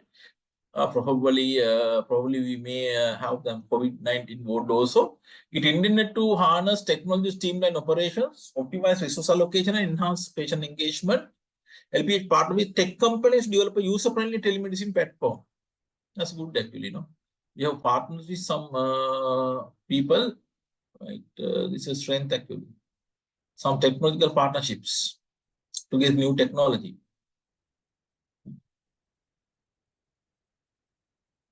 The platform allows patient to schedule virtual consultation with expert doctors, telemedicine actually. Some example are given. We had some required platform, then virtually consult can connect with the doctors. I give example. So how I connected when I captured with the COVID-19, not only me, my whole family was captured. The hospital invested in telehealth infrastructure, including secure video conferencing tool, electronic health record systems, and data security protocol to protect patients' informations. So we have video conferencing facility. Then at the same time, we purchase some software, electronic health record system, so that help us to electronically keep the record of the patients instead of having manual records, right? Then at the same time, data security protocol also has been established. That means we have focus about the security also, no? Yes. Comprehensive training was given to medical staff to ensure seamless integration of telemedicine into their practices. We give the required training to the people also. It also established protocol for remote diagnostic. That means patient at home, then doctor can communicate with the patient and identify what is the disease and maybe send the prescription via for WhatsApp or some other way like email, right? Prescription and follow-up care. The patient mobile app. There's a mobile app introduced that enable user to book appointment, access medical record. You can immediately get the medical report. Receive health tip was suggested, but it was unsuccessful. Mobile app has not worked. See this one? There is a weakness. So, right. So we can work on this in the future. There may be some informations on that, right? Right. The hospital also integrated features like e-prescriptions, electronic prescription, and online payment for convenience. The following table shows the unit-wise summary of inpatient care provided by LPHS report in the annual report. So there are some informations. I kindly request you sometime what students do is try to match some existing company name with this. Sometimes this table may be matching with some of the hospital informations, but that doesn't mean the case is connect with that hospital. No. What examiner is normally do is he extracts some information from some companies and then he develop a case. Therefore, don't worry about to find what is this organizations. That's not that is irrelevant actually. You don't want to worry about that. Right. So now see a number of patient and bed occupancy. Now, if you look at about this, see, so all has been increased, no? So see, a number of patients, all the services, it has been increased. Amazing. There are no reductions except this cardiothoracic ICU. Except one, all others have been improved. Except this one, see this one. Those are reductions. All other are positive. Right? Only one is minus. Right? In case of others, number of patients have been increased.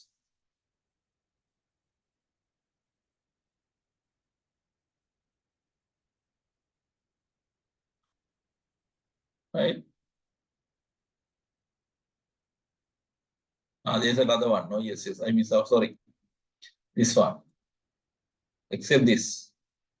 Right? All others, except two, all others have, this is also minus, no?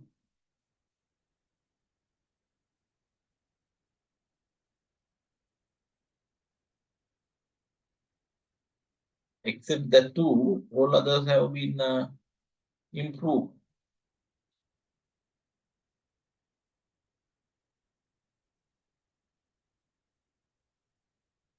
I line by that close. That's minus. Right?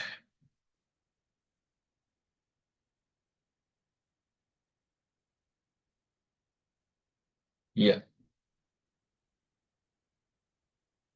මම හිත මාර්දී කියලා අරගත්තනේ. Sorry.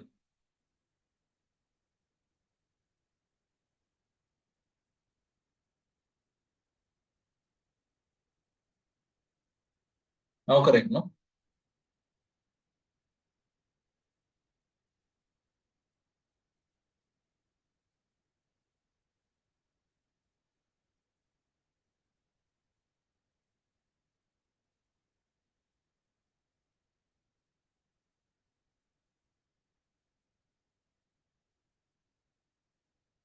Right.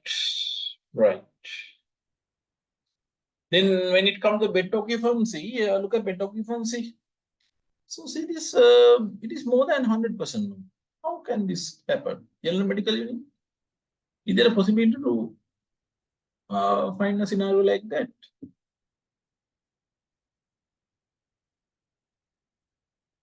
See, it's more than 100%.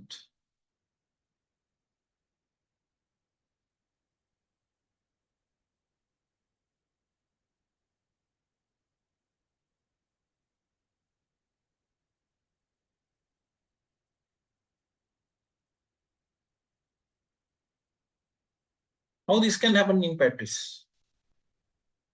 In Patrice, yes, for example, see, one patient may not stay in the whole day, maybe half a day. Then it identify as one. Then another patient also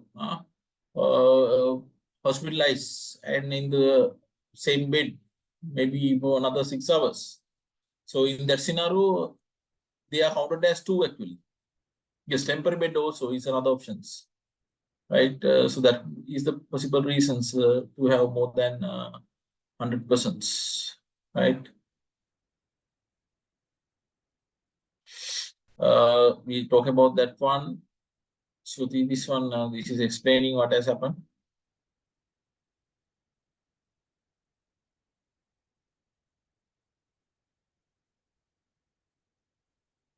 We are in by the percentage increase for each one here.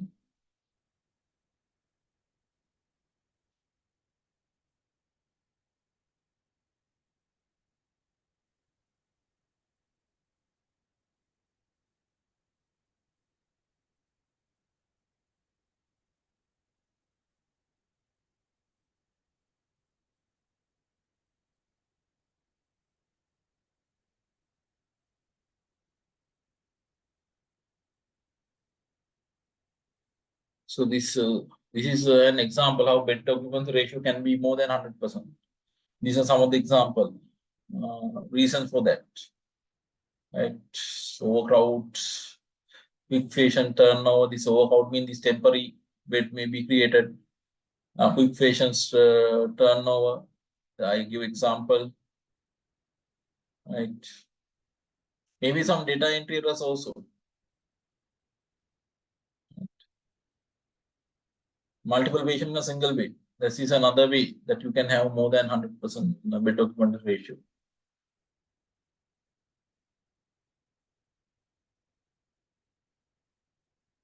Right.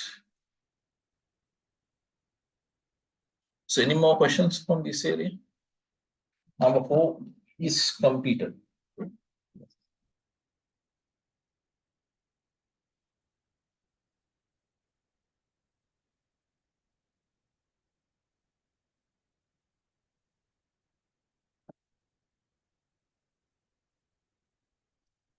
There are no questions, then we can move to number 5, human capital. Now, LPH management structure has been designed to ensure the efficiency of treatment, appropriate technology upgrading, effective leadership, seamless operation, regulatory compliance and governance, and the delivery of high-quality healthcare service. They talk about the structure, how it has been designed. The hospital commitment to innovation, digital health, and patient-centered care is replacing leadership strategic decisions and initiatives. Leadership connect with that commitments. Ravi Bandara, the Chief Executive Officer, is responsible for the overall strategic direction and management of LPA. So less information about Ravi Bandara, right? He's the CEO. So normally he's responsible for overall strategic direction and management of LPH, no? That's true. He worked closely with the executive team and the board of directors, set the hospital vision, goals, and growth strategies. As the CEO, Ravi play a pivotal role in decision making, resource allocation, ensuring the hospital financial sustainability.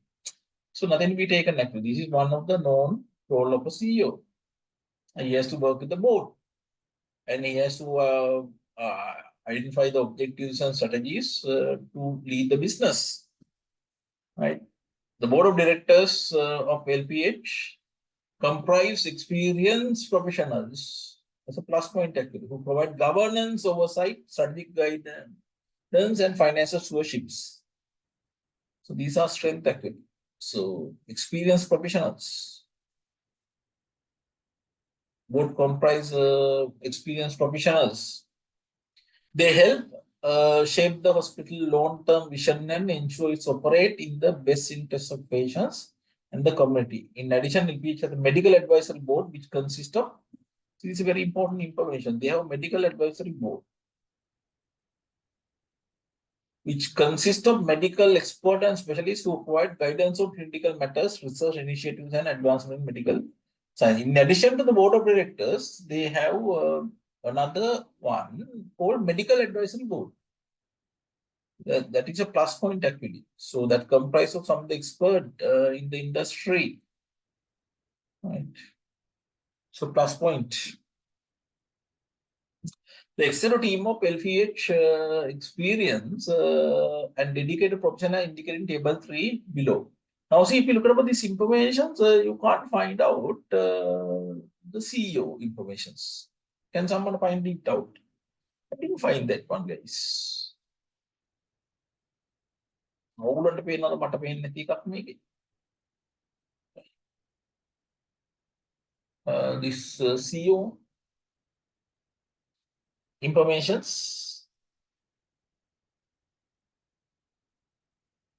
is not there. Huh? Right. Now, if you look at about these people, now see this at the top, you can see Chief Medical Officer, CMO, Richard Ferreira, MBBS. So should be a doctor now to act as right Chief Medical Officer. Yes. Right.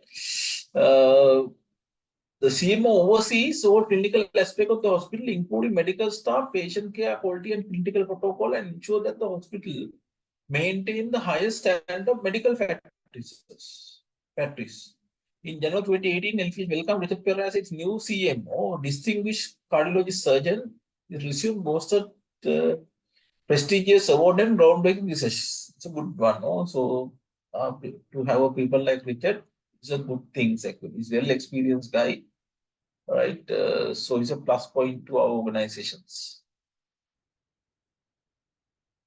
Then Chief Operating Officer, Sri Konar MBA.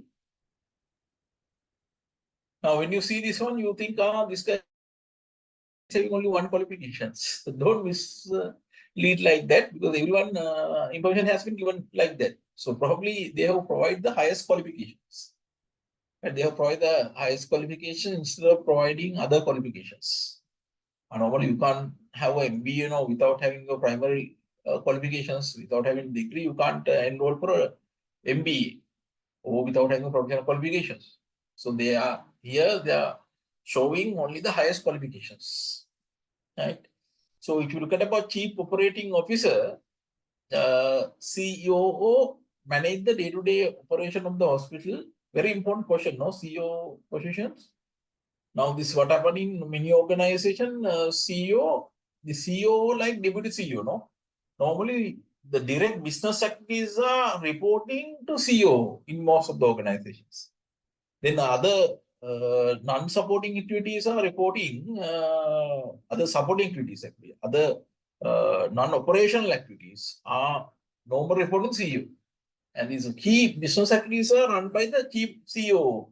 It's a very important job position in most of the organization, and is the normally considered as a deputy CEO. Right?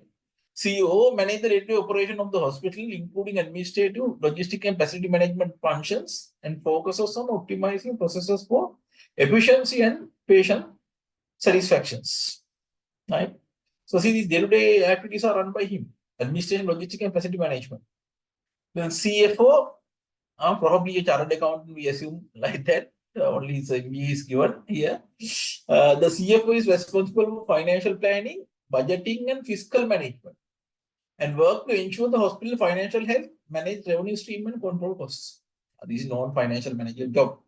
The Chief of Information Officer, COO, Arun Kumar, MBA. The CIO oversees the hospital IT infrastructure, including electronic health record system, telemedicine platform, and data security, and play a crucial role in digital health initiative. A CIO is very important job position nowadays. So most of the organizations, so this is considered as an equivalent job to CFO nowadays, because we are dealing with information system, no. So now hospital is also focusing on this one. See, this 3 point earlier also mentioned key IT infrastructure. We are having electronic health record, telemedicine platform, data security. No, earlier also it was mentioned. Now this guy is working as the head of that, right? So very important questions. So you can see how much this IT is important in this organization. They have separately identified IT manager also as a part of the executive team. Here, see, in addition to CIO, they have identified a IT manager also. That indicate the importance of the IT in this organization, right? So the next one, Chief Marketing Officer. Chief Marketing Officer, lead marketing and branding effort to promote LPH service and also oversee patient engagement strategy, including the patient mobile app and the hospital online present. Right? So many patient mobile app, some of the important messages may be handled by the marketing officer and the hospital online present. Right? I did earlier mention that that app was unsuccessful one, no? You remember? Mobile app. Now, sometimes in the unseen information, there may be further information. Sometimes the involvement of the CIO may be limited in the implementation of the mobile app. That may happen. So normally when you are introducing a mobile app, actually it's very important corporate business, marketing and IT together. That is my personal experience actually. Otherwise, this will fail because you have to identify the user requirement from the business point of view. Then IT should give the required IT perspective. Marketing people should identify the marketing aspects. All these three people should work together. So there may be some issues in the unseen related with that one. So look at this one very carefully. Then Chief Compliance Officer, very important in a hospital. So Chief Compliance Officer should ensure that you adhere to all the laws applicable for a hospital. There are some additional laws you have to adhere because you are dealing with the life of the people. So very important questions here. Again, see this only the MBA has been mentioned. So that indicate the highest qualifications. The CCO ensure that the hospital adhere to all regulatory requirements, including those related to healthcare laws, privacy. Privacy information is very important. HIPAA compliance is normally health compliances. This is USA-based health compliances actually. These HIPAA compliances. So these are very important indicators. The Chief Nursing Officer, very important one. And see these PhD persons. Well, good. Very good. The CNO oversees nursing staff, patient care quality, and nursing protocol and play a vital role in maintaining high nursing standard. Head of medical department, these include head of various medical specialties such as cardiology, surgery, pediatrics, and more. So each area there is a head, right? They manage their respective departments, set medical protocol, and ensure high quality patient care. HR director.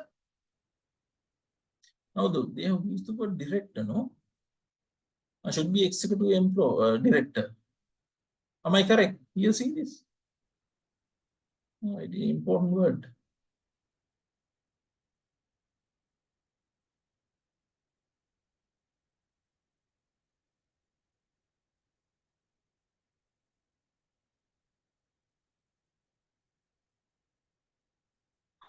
Right? So it should be a executive director, no? Here they have used the word HR director. As for human resource management, including recruitment, training, and staff development. While he's a part of the executive team, he's a board member also. HR director, critical one, guys. This one. So when you are coming to the corporate governance, this may play an important role. Corporate governance, this is very important one. So be careful. In the corporate governance, with the unseen information given, so you have to carefully look at about the board balance actually. So whether the required non-executive directors and independent directors are within the board, since this is a listed company, you have to be more cautious on that, right? The CMO is having only MBS and this nursing officer, that's not an issue, guys, right? So those things happen in the market, right? So, for example, I will give you example. There are some employees who work as PN having a PhD in some organization you have seen, right? So sometimes he's reporting to a guy who even doesn't have a degree,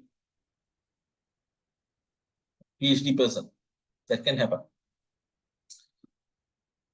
right? Then, so facility manager, Dilan Silva, BSc, oversee the maintenance and upkeep of hospital facilities, ensuring a safe and comfortable environment for patient and staffs.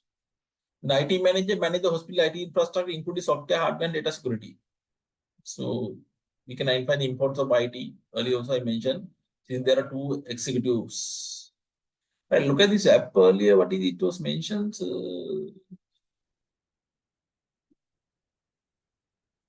Say that and receive relative was suggested, but it was unsuccessful.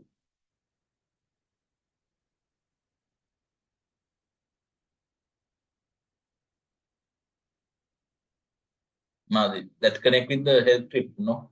Yes, yes, yes. Your point is correct, guys. So health app is there, right?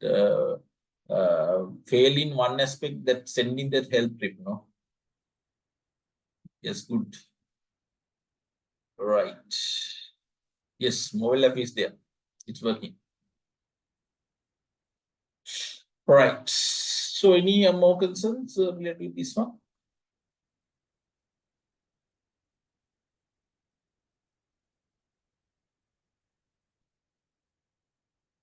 Now, if you look at the structure, so you can see board of directors, CEO Ravi Bandara, Nexino team.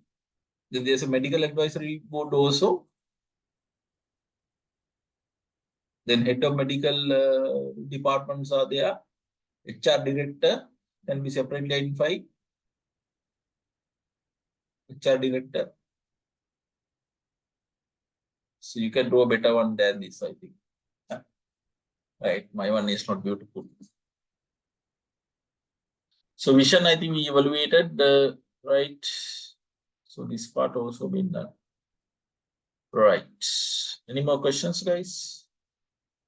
Before moving to area number 6.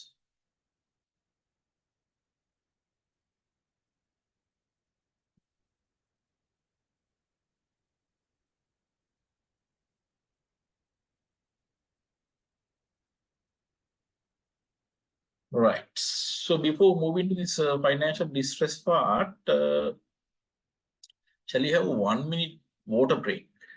2 minute water break. Right. Take a cup of water and drink it. So I'm also going to take a cup of water. Right. So 2 minute water break.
So let's come back. So we look at about this financial distress part, financial distress. So look at the topic name here. So exam has used the word distress. So that means they are facing some problems in financial aspects. So it's a key word actually. So they're not going to talk about some positive environment. They're going to talk about some financial issues we are facing.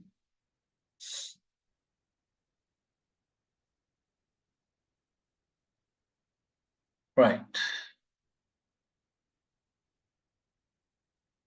Now, from 2017 onward, LPH has faced financial challenges due to increased operational costs. So, see this one.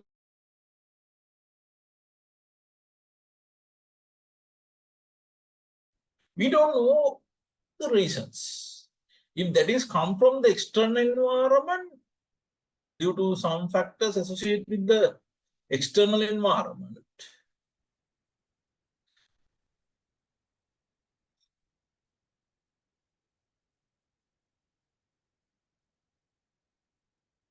this voice breaking, guys. I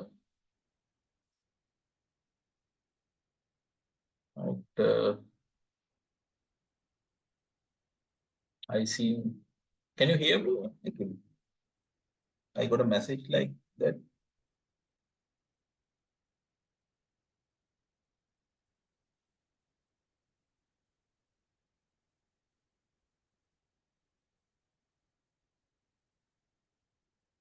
Okay.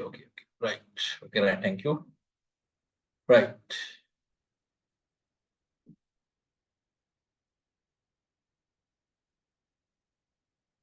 Right. Now, if you look at about this, it mentioned that LPH has faced financial challenges due to increased operational costs. So sometimes if this is coming from external factor, maybe due to the increase of cost of some of the medicine, for example, then it's a out of our control matter. That is threat for the business survival. But if this happened due to internal inefficiencies, then it should be identified as a weakness. Right? So this can be either weakness or threat. It depends on the cause for this. Right? Right. Then Life Plus Nursing School. Now they are talking about another entity. It's called Life Plus Nursing School, which commenced in 2017, created a substantial loss as its expenses exceed the revenue generated. It's a loss-making entity, loss-making unit of us. LPH launched its nursing school as a fully fledged allied health academy with over 10 courses in healthcare. While the nursing school continued to be free of charge for LPH staff, the course offered to external students have brought in an additional stream of revenue. The initiative helped to optimize the skill talent pool within LPH with training on a number of modules, but financial challenges arose as an expansion strained budget, leading to delay capital investment in existing facilities. So there are some few key points you have to look at here. Now, if you look at about this Life Plus Nursing School, the service of this one is given free of charge to LPH staff. That is one point. So not charging, but there is no internal costing, no. So it is better if you can have internal costing on this one. Then if you can give some revenue, if you can identify this as a cost in the main hospital and revenue transfer from main hospital to this nursing school, sometimes this may be profitable. So we look at about how this internal cost arrangement with this, with the unseen that may be provided. Right? So then, so we get the income only from the external students. Now, this may be very important unit within this overall structure, since this helps us to train our internal staff also.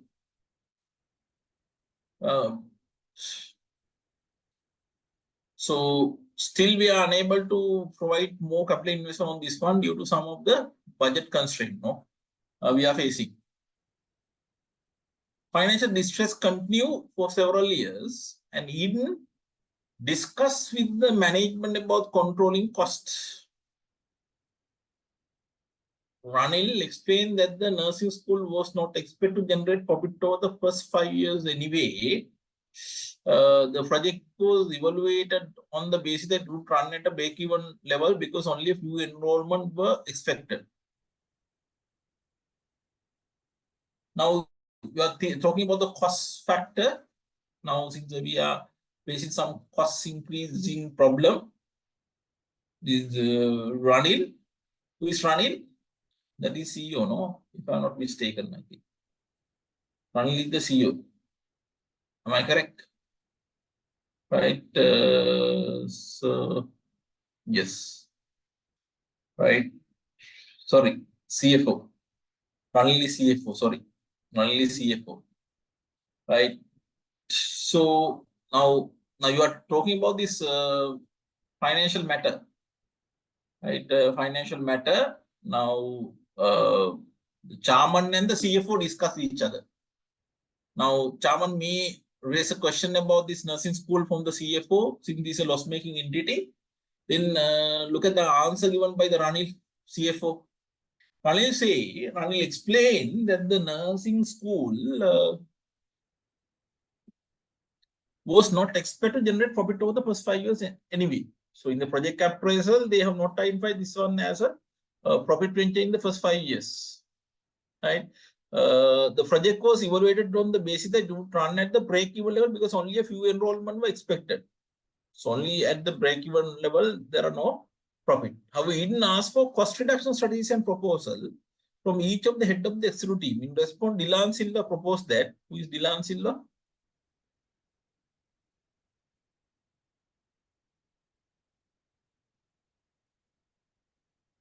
Facility manager. So facility manager, what he has proposed, facility manager proposed that LPA should save the rent paid for clinical disposal and instead should install and operate clinical disposal incinerators that cost about 30 million. Look at this facility. He's a facility manager. So he may have used his knowledge related with these facilities, right?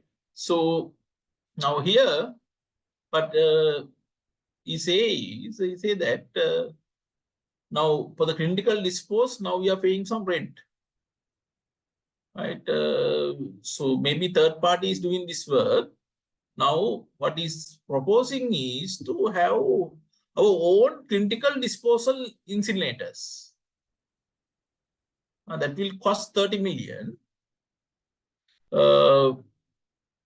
So, but we can save the rent paid. So you have to evaluate how much we are normally paid as rent for this disposal, and then we have to look at about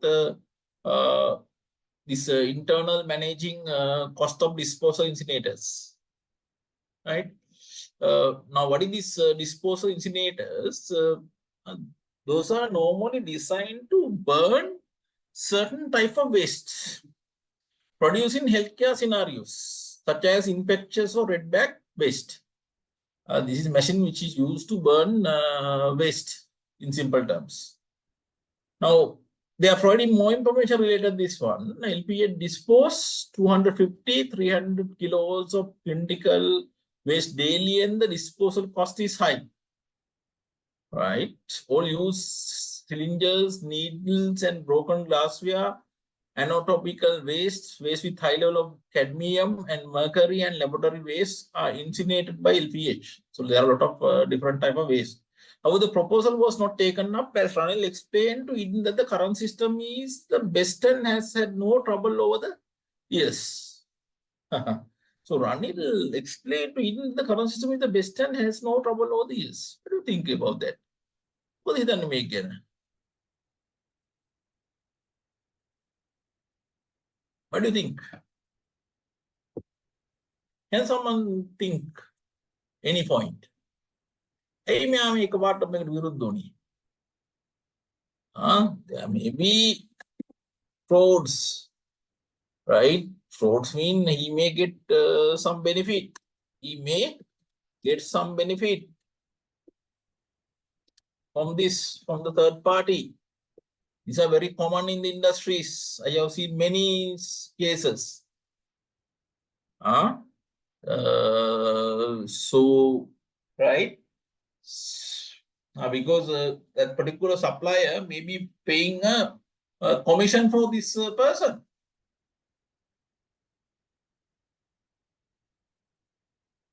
Right? Proposal didn't proceed actually. Right? So Ranil explained to the Eden that current system is the best and has had no trouble over the years. So see, there may be some more information in unseen related with this one. Right?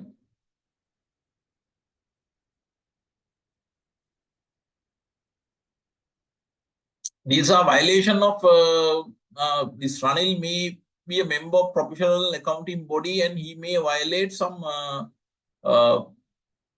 ethical principles applicable for him. So that should be connect with the unseen informations. So there's a possibility here. Violation of ethical principles. Maybe integrity.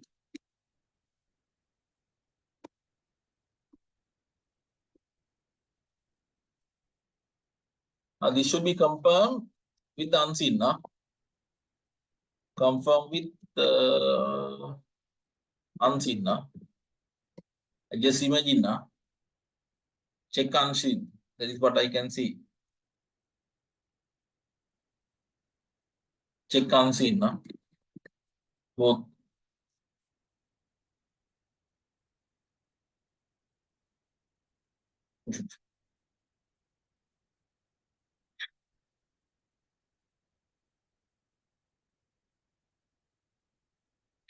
Now next, LPH has used a critical waste insulator for National Public Hospital on a lease rent contract since January 2017 at a monthly rent of 0.8 million paid semi-annually. Right, LPH did pay the initial 36-month rent on time. Thereafter, rental payment have not been paid on time and have not been followed up by the lessor. This is an advantage, as a financial controller. So you are getting the passive from National Public Hospital, and now they're not worried about the payment. That is government, right? They're not worrying about the payment. So then you can use that money for some other purpose. So working capital management, delay in payments, working capital management. Right? So this is a delay in payments.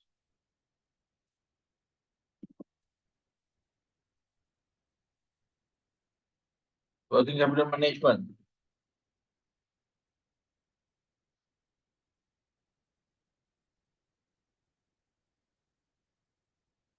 Right? So only plus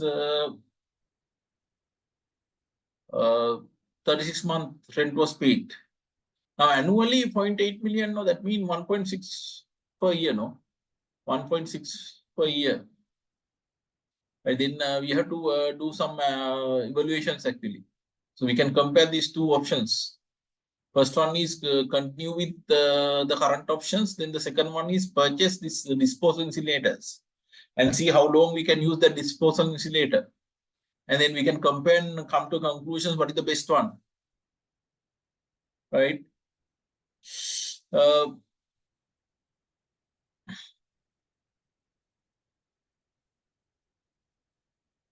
Sorry, monthly rent of 0.8, no? Paid semi-annually. That means 0.8 means huge amount, no? 0.8 into 12, 9.6 million, no? Per year. Possibly this purchasing this machine may be beneficial for you. So you have to do this evaluation on this one.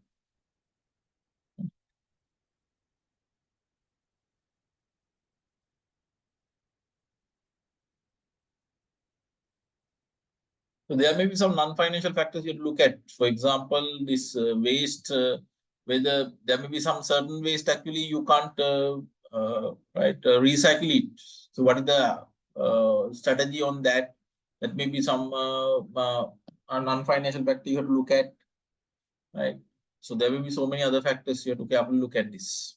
Right.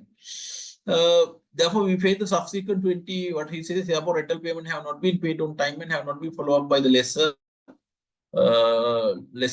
Therefore, we pay the subsequent 12-month rent annually instead of 7-month payment.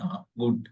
Altogether, we have paid only 60 months of rent so far. This delay settlement resulted in a saving interest cost of 1.92 million by March 2020, the marginal cost of capital used to evaluate the proposal in 2016. Our internal rate of return had been 12% higher than the marginal cost of capital, said Ranil.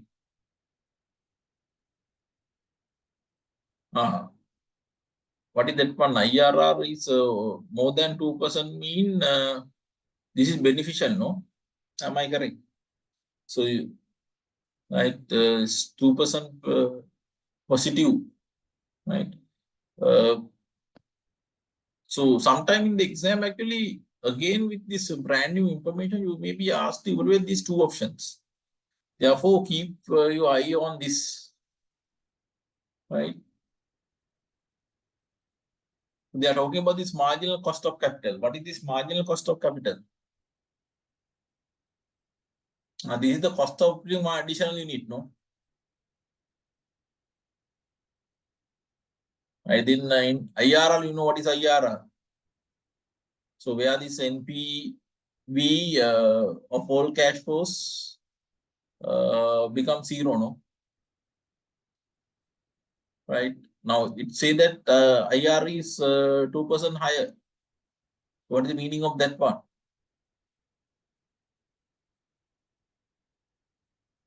Now, if you look at about the meaning of that one, that mean actually expected rate of return from the project was 2% higher than the cost of operating the capital into the project.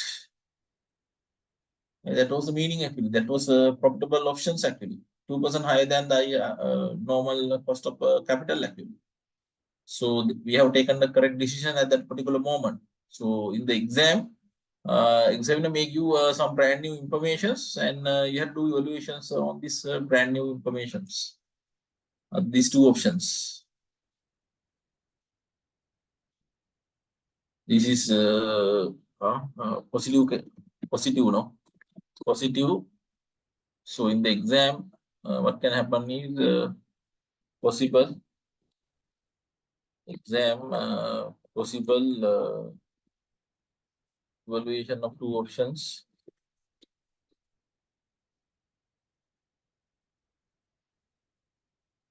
With new informations that can be happen. Right. We'll move to the next one. Let's see revenue from laboratory services has significantly increased. As Dulara Silva spent money on branding the testing service among medical practitioners around the country. That's good, no?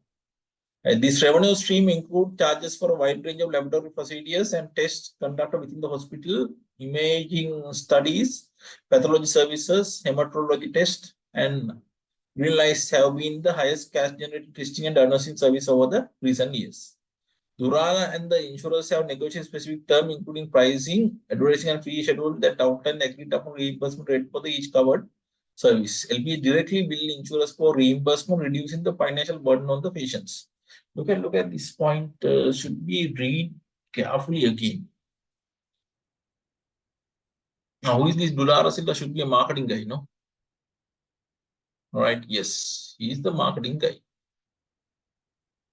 Right. Dulara Silva is the marketing guy. But it say is revenue from laboratory services has significantly increased as Dulara Silva spend money on branding the testing service among medical practitioners around the country. So what we have done is we have branded our services among the medical practitioners. Therefore, They have recommended our laboratory service. When the doctor prescribe certain test, they mention go to this particular place and get the service done from them.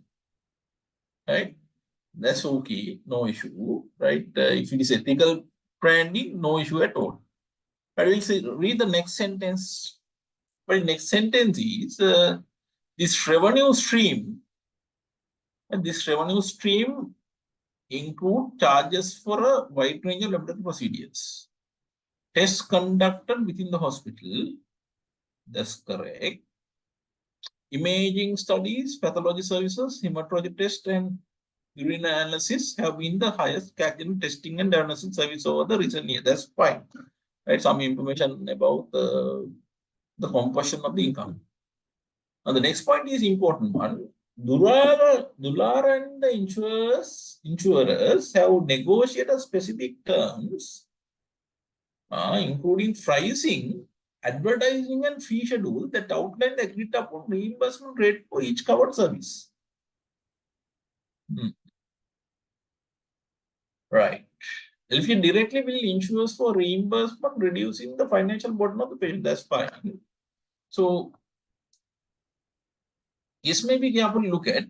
We assume that right, nothing bad has happened here.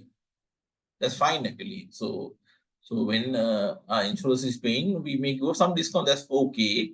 But if we have given more discount, that's a concern, right? So that may reduce our income. So unseen information should be carefully look at here. So sometimes what can happen is insurers may bribe the dular, right? And may have taken more discount. Unseen should be careful look at. Right? That possibility to bribe dular to get more discount.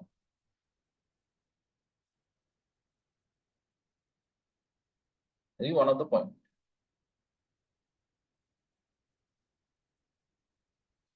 Right. Then outpatient procedures, so diagnostic test cost more than 25 record fee authorizations, and direct billing arrangement facilitate the process, ensuring the necessary authorization were obtained seamlessly.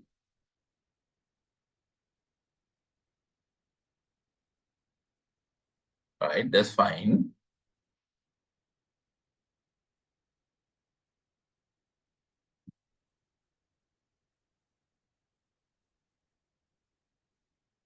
But that's fine. No, these are some good controls. No pre-authorization required.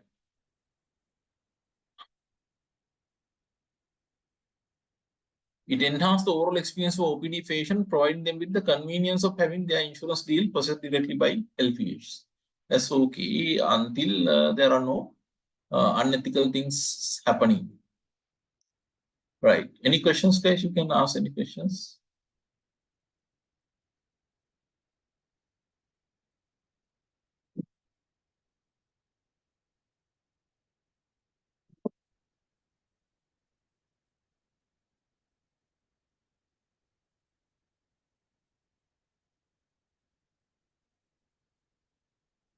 Right.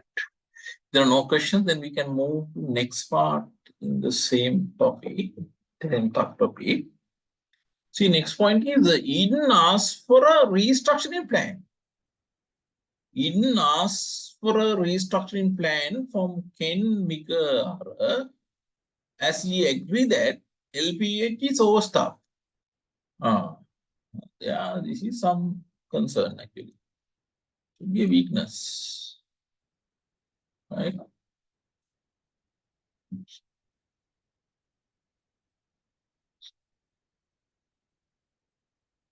It's overstaffed.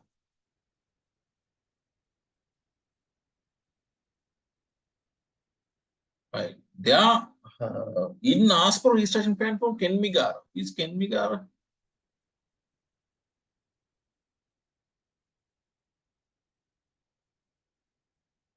HR director. So since this is connecting with the employment, right, HR guy should handle, no? Yes. When Ken Mikara as he actually the LPHO staff, the table 4 below contain the details sent by Ken Mikara in 2022. Eden and the directors of LPH decide to reduce staff level abruptly without further discussion. These are some of the concerns actually. So these raise questions about their ethical behavior. Raise concern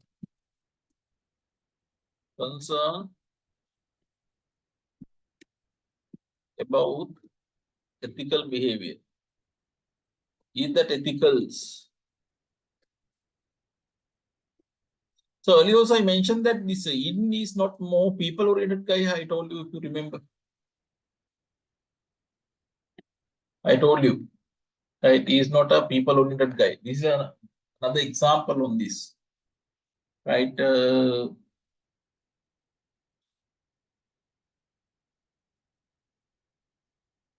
Yes.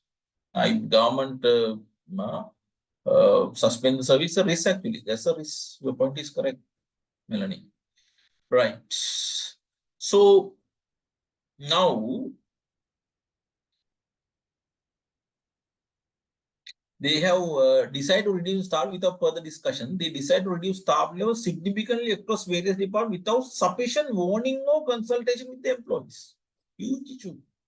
The wrong decisions actually. The similar thing is happening in the public sector now. What I have experienced, what they have done is this government has advisors to board allow natural loss, retirement, resignations, and try to reduce the staff level. But what happened is, if you look at the people who are leaving the organizations, who are qualified people are leaving, at the end, what happened is the remaining people are not the educated people.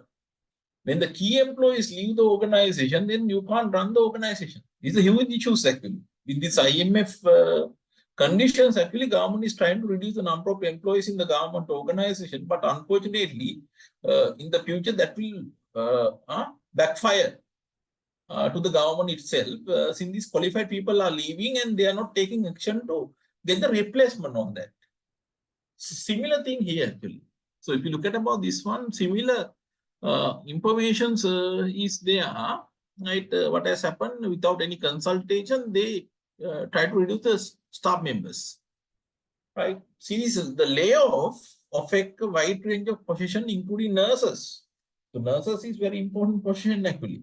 So most of the nurses these days are migrating country like UK, for example, right? So it's a huge issue. High demanding nurses are high demanding in countries like UK, New Zealand, Australia. High demanding profession, right? You are trying to remove them from your organization. Huge issue, right? So including nurses, administrative staff, and support personnel. Moreover, staff burnout and decreased morale among healthcare professionals became prevalent as the increased workload and resource constraint took a toll on the workforce. Then what happened? The remaining guys to perform the work of that terminated employee work also. Instruction were given to identify and divest underperforming facility to stabilize the financial positions. Right.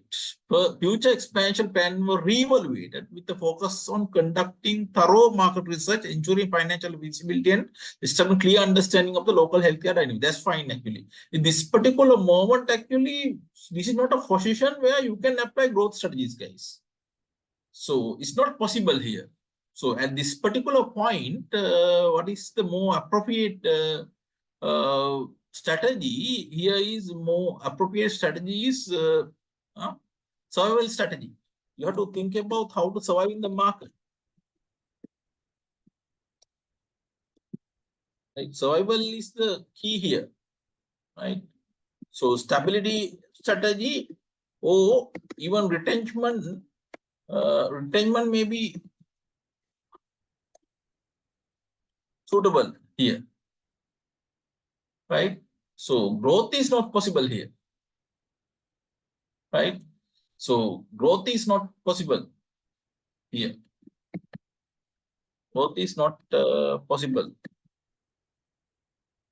These are some of the key points you have to look at, right? Uh, the point is correct. Actually, we have to rethink about these things and we have to reevaluate these things. This period of reflection and adjustment was expected to be a valuable lesson for LPH, shaping its approach to growth and reinforcing its commitment to excellent healthcare delivery. Right.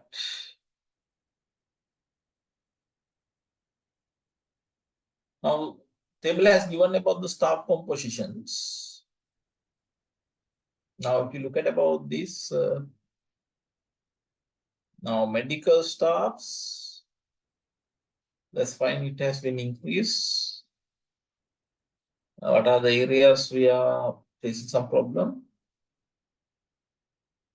Now, see these nurses, there are some concern actually. Now, if you look at about the table of the nurses, see,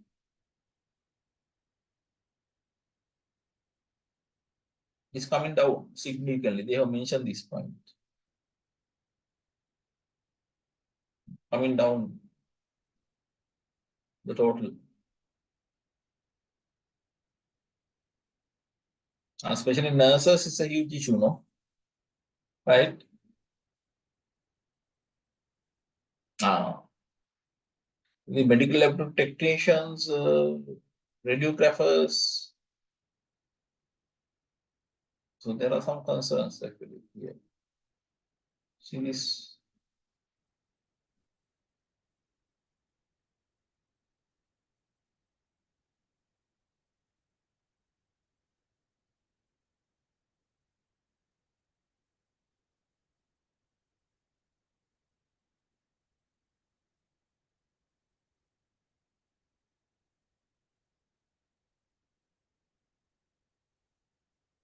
These are some of the concern areas.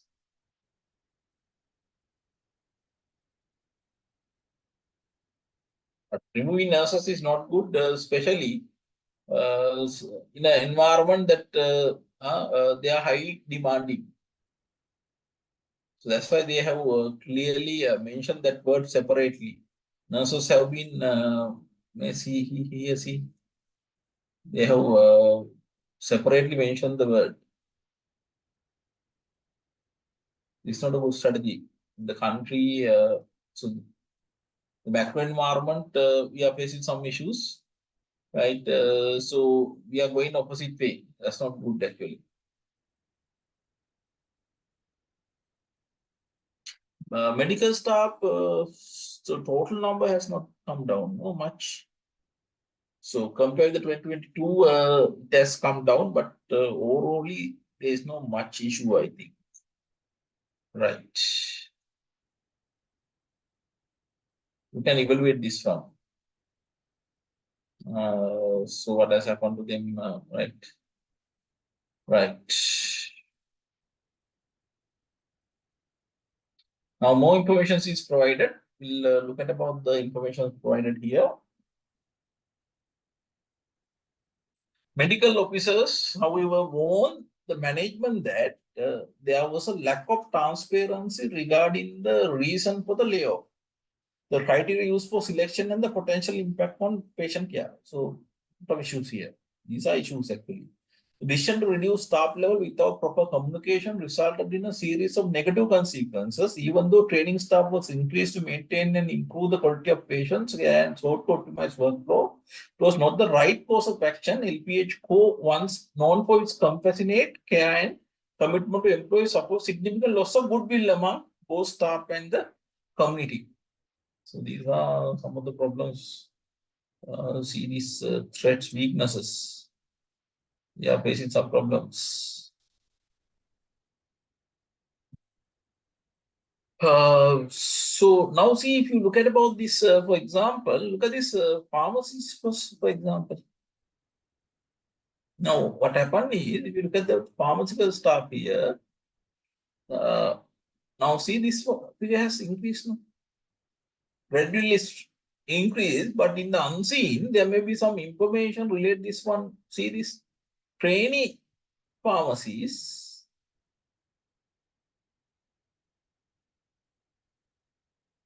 Increase. Similar point is MLT also. So what we try to do is we try to replace this experience with these young guys with a low cost. That is our objective, but that may affect the quality of the hospital we provide. That should be carefully looked at. And we replace these people with these trainee people that ultimately affect to the quality. That is one of the concern. Right? So quality may be affected. This is another area you can see. Right? So you have to read carefully. A lot of points are there. Right. Then the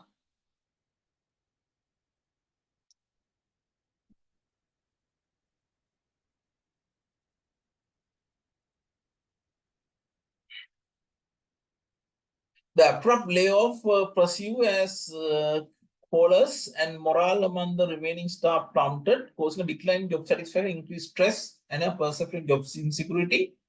HR matters. Lot of HR issues here. HR issues.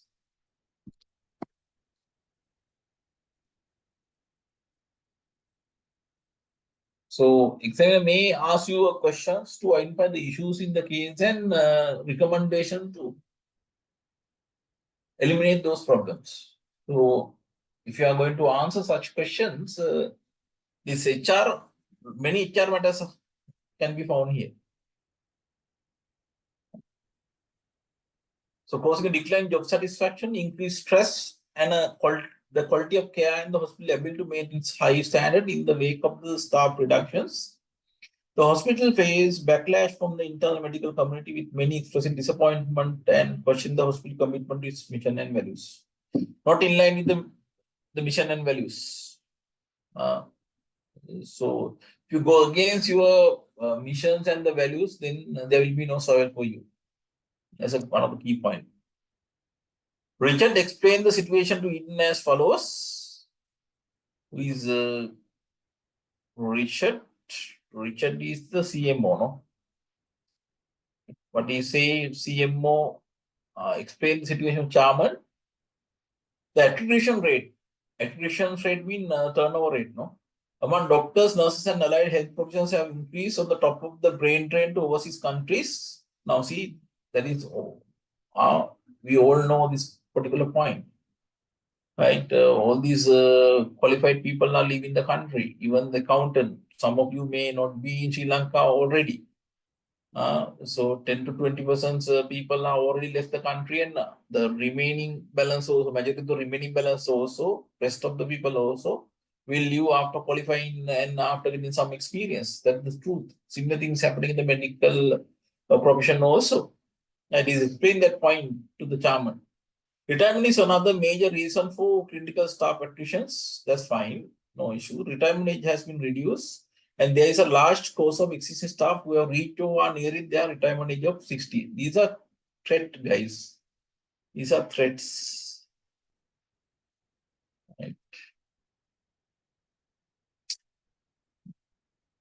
Now we will lose skill and experience unless we step up measures to retain them. Now we say as a private hospital, your retirement age may be 60, but again, this government retirement age was increased, no, for the doctors and staff. So that may be possible options when you are going to give the suggestion on this. You can suggest that increase the retirement age in this private hospital. You can increase their retirement age similar to the government hospital. We will lose skill and expertise unless we step up measures to retain them. Regarding care related supporting staff, and attrition rate has decreased, but is still at a high level. Yes, normally if you look at the supporting staff, they may not leave, they may not have the qualifications. The case in most of the organizations, same thing. Professional people leave, then others remain. But you can't run the organization without professionals, no? That's the truth. So, but it's still at a higher level, mainly because of the type and nature of the work involved, as well as their easy mobility. Explaining his views at a special board meeting, Arun Kumar said that it is crucial to have a workforce that possesses the right skill and mindset for making changes and delivering new service model in the healthcare industry. With Anil Kumar.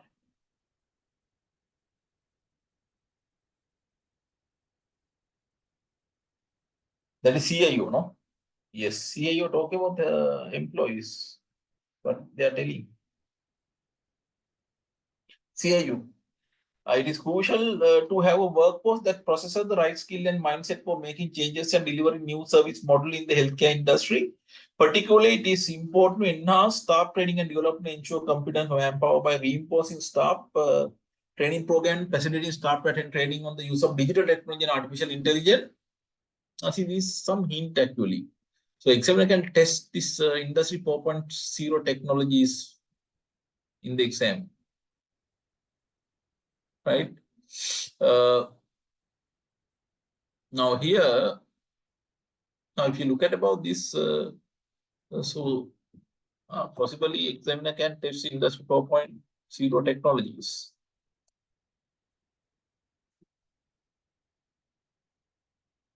Even 5.0 technologies can be tested. Work on that. Someone is asking how long this session continues, just to know the plan. I don't know. Until I complete this one, I will continue the session. Right? Right. Possibly 11:30. I will continue the session until this is completed. Right? Right. I have given 3 hours actually. Then I have to stop at 10 o'clock, but it's not practical, guys, to stop at 10 o'clock. Right. I can complete this one and see that my work is done. But if I have not done that one in detail, it will not give much value for you, Right? This is charted now. So I just sitting and I'm doing this one. So that's the ability of a chartered accountant. No, you should have the patience. Right. I hope you are having that. The last time I remember, I conducted 5 hours continuously for the case study. If some of the last time students are there, they may agree my point. So today also I'm doing a similar work. Right. This is not sufficient actually. If I have time to do analysis with you, that's fantastic. But unfortunately, I don't have the luxury. Right.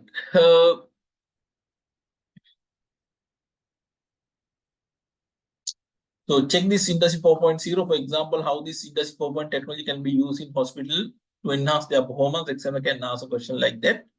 Right. So in patient care, in the next level of smart care hospital, for example, self-service PCO monitor devices are being used now to enable patient to take their own measurement before their treatment with the data automatically integrated into patient electronic medical record, which will both reduce the workload of clinical staff and improve data accuracy. Is suggesting some new technologies, that will reduce the workload of clinic staff and improve data accuracy. Even check guys, industry 5.0 also.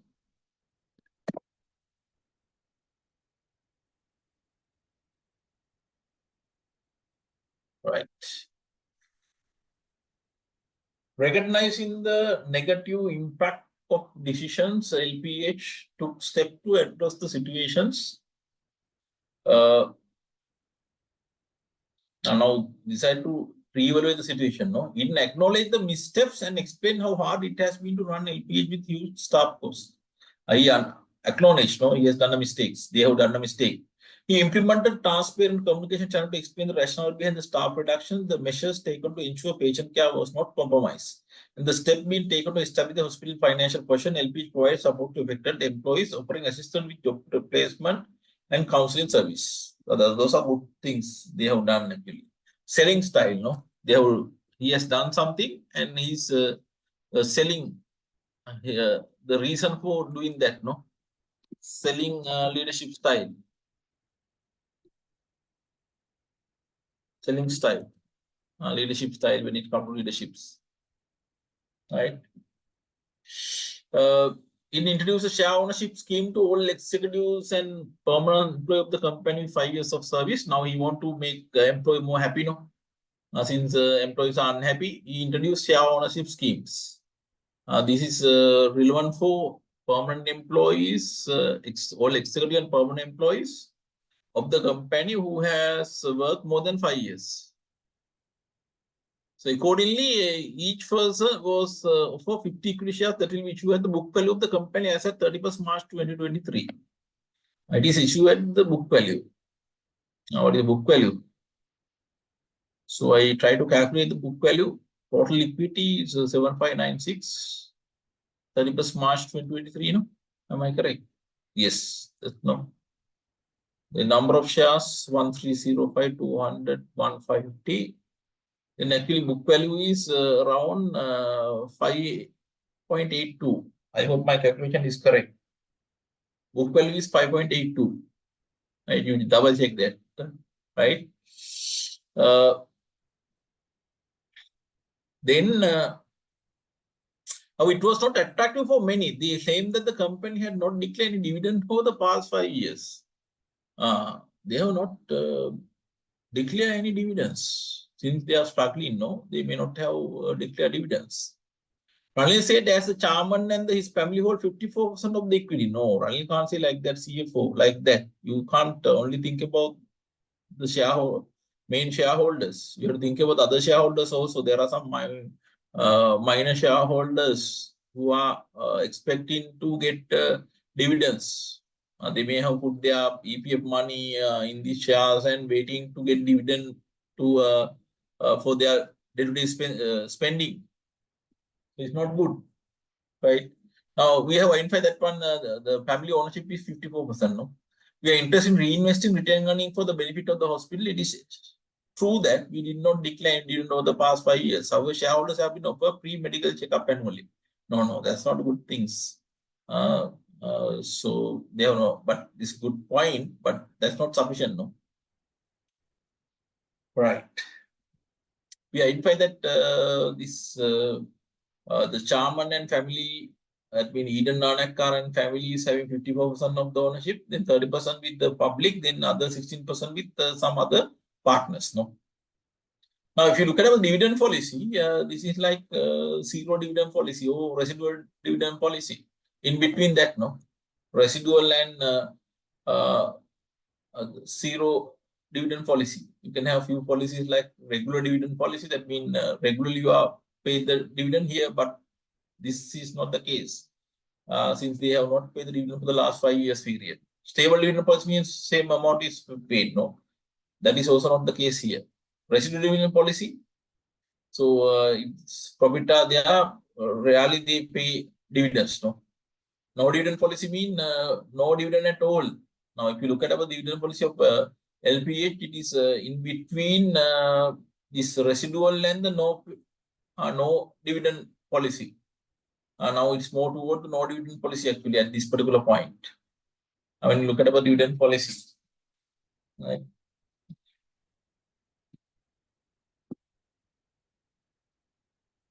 But unfortunately, yes, your point, retained earning can, right, when you retain the money and invest in the project, and that project give more positive cash flow, that's fine for these major shareholders. But there are some minor shareholders, no, who need to get dividend for their day-to-day spending. So they are not covered, no, their expectations are not met. That is the issue here. Right.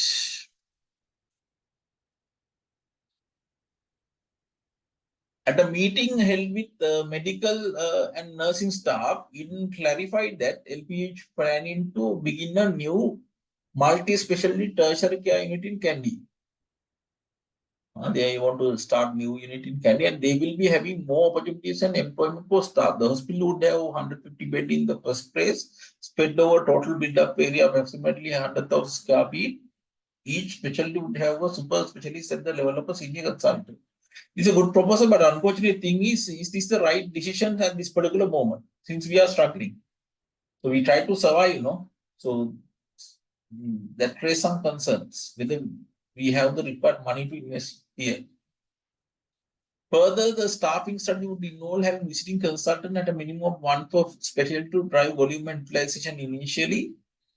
The new hospital will provide services including cardiology and cardiac surgery, neurology and neurosurgery, medical and surgical, gastroenterology, general surgery, vascular and endovascular surgery, orthopedics, neurology and nephrology. Hence, FP is expected to declare dividend for this year as it's a new share issue seeking capital for the this project. It's a cunning strategy, We are trying to issue some share this year. Therefore, we plan to declare dividend to get the attractiveness from the shareholders, potential investors actually.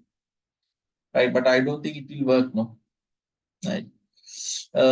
In December 2022, Ranil had a special discussion with Eden and explained that the CMO has been a problem for harmony within the management medical staff, chief medical officer, LPs. Now there is a conflict between CMO and Ranil, CFO, Ranil had begun clashing with Richard, whose relentless demand for cutting-edge medical equipment have strained the hospital budget. He is demanding more new equipment. But so there may be some financial problems we are facing. Ranil explained that tension rose further as Richard focused on clinical excellence, correlated with the idea of Fonara, to emphasize highly operational efficiency. Fonara explained that the digital mammography machine had cost 58.5 million and had the ability to do 20 breast cancer tests per day, but LVH has only done 120 tests per year on average. So that means 20 tests per day mean if you use that one for 30 days, 600, no? Yes, there are some operational problems, no? Or maybe we may not have the required demand on this one. The marketing may not be appropriate. Thus, the capacity utilization of this machine was at a low level. True, no? You can calculate capacity utilization, no? Or 360, if you look at about 20, 30 means 360, no? That means, so how much? 4,320, no? So if you look at the capacity usage, 1 to 50, 1 to 50 divided by 4,320. This is only 29% approximately. It's not sufficient. 29% capacity usage.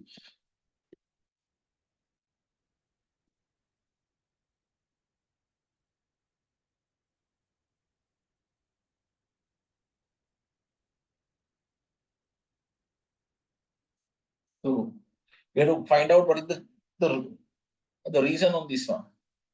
Right?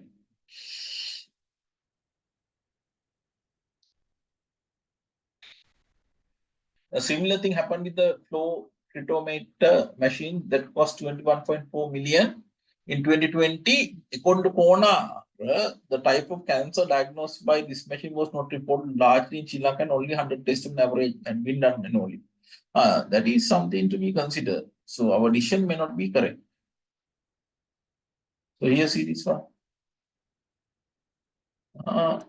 There may be issue about the feasibility studies they have done. Issue about the feasibility.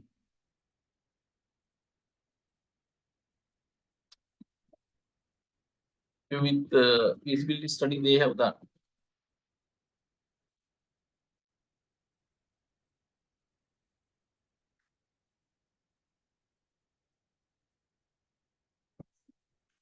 What is this flow cytometer? It's an instrument used to analyze and quantify cells and their properties such as cell viability, cell size, etc. Right. Right. These incidents suggested that Richard is overestimating the capacity of the hospital and does not care about the view of the other managers. Richard explained to the chairman that the payback of these machines was 10 years. And therefore, the cost would not be recovered in 3 to 4 years. He also mentioned that he is not about profit, but LPG must be at the forefront of the industry with technology and excellent healthcare to become the leader in the country. That's point also correct, actually. We have to introduce new technology. These points were rejected by Ranil, who stated that the standard payback is just 6 years at LPA. The never approved machine less than an internal rate of return. He didn't explain the LPA must foster open dialogue, clear communication, and strategic plan to align goals and ensure continuous success. He was not ready to accept the acquisition of Ranil straight away. Hence, Ranil presented the document of record of conversion that happened at different meetings held in the past. Table 5 below shows track of some of these conversations.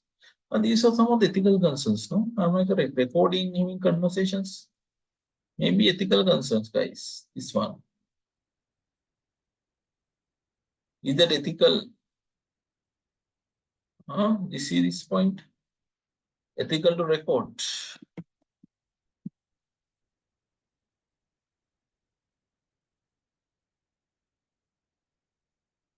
raise concerns on this.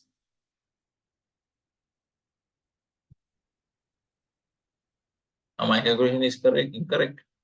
7,000, right? Right. Is that wrong? How many calculations per day? Let will see again. 20, no? 360 into 12.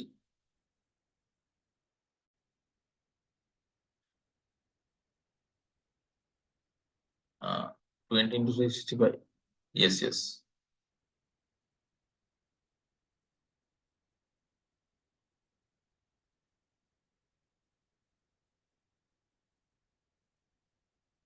My calculation is wrong. What is the correct ratio? We'll line by the correct ratio. 17%. Yes. Line by the correct ratio. Right, good. Right.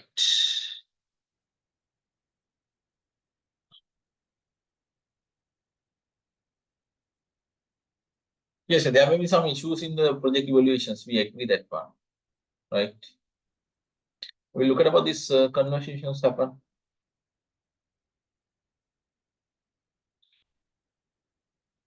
Now, Ravi say, welcome, Dr. Richard. We are delighted to have you on board. Richard, thank you, but I have a vision for LPA that may challenge some conventions. Right.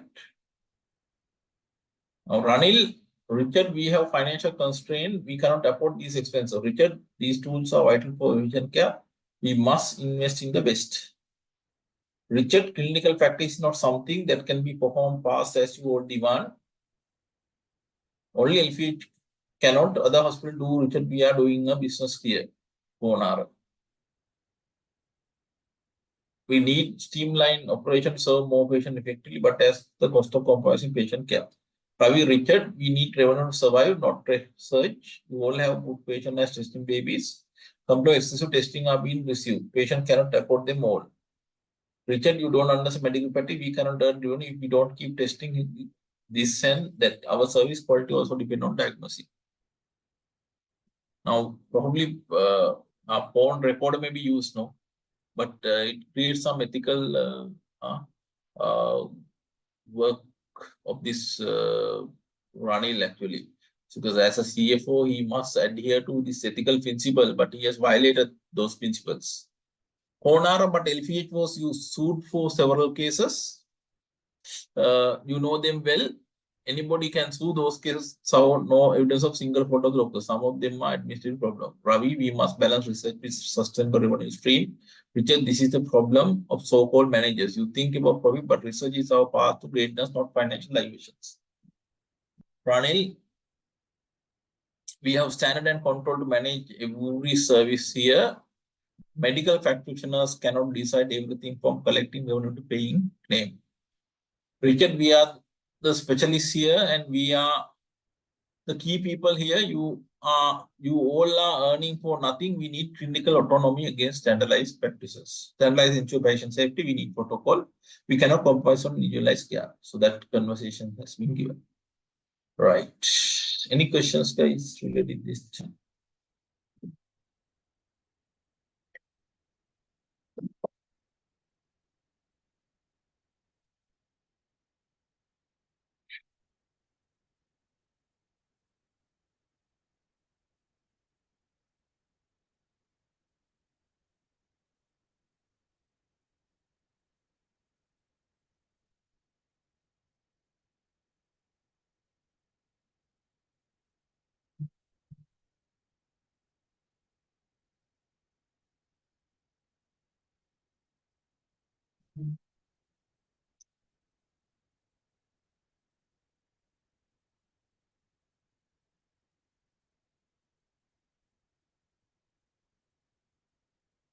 Then there may be some issues in this evaluation process. No, that's correct.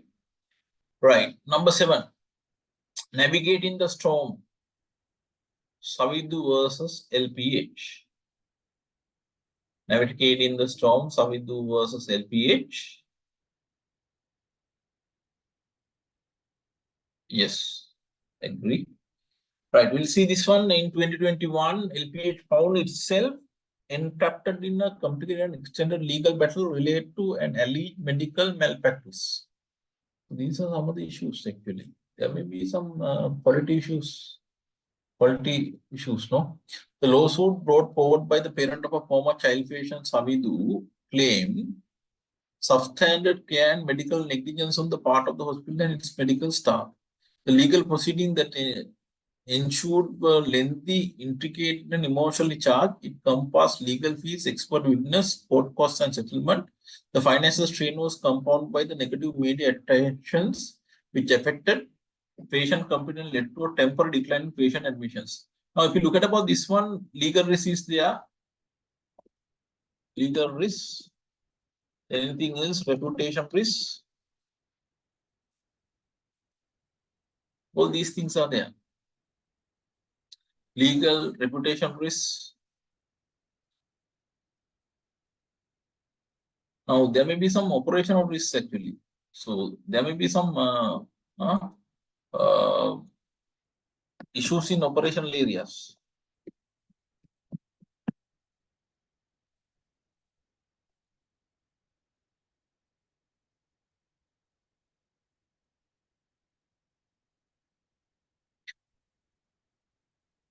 The litigation also posed many operational challenges where the hospital staff and decision were required to dedicate substantial time and effort to legal proceedings and diverting the attention from patient care. That is another issue we face, no?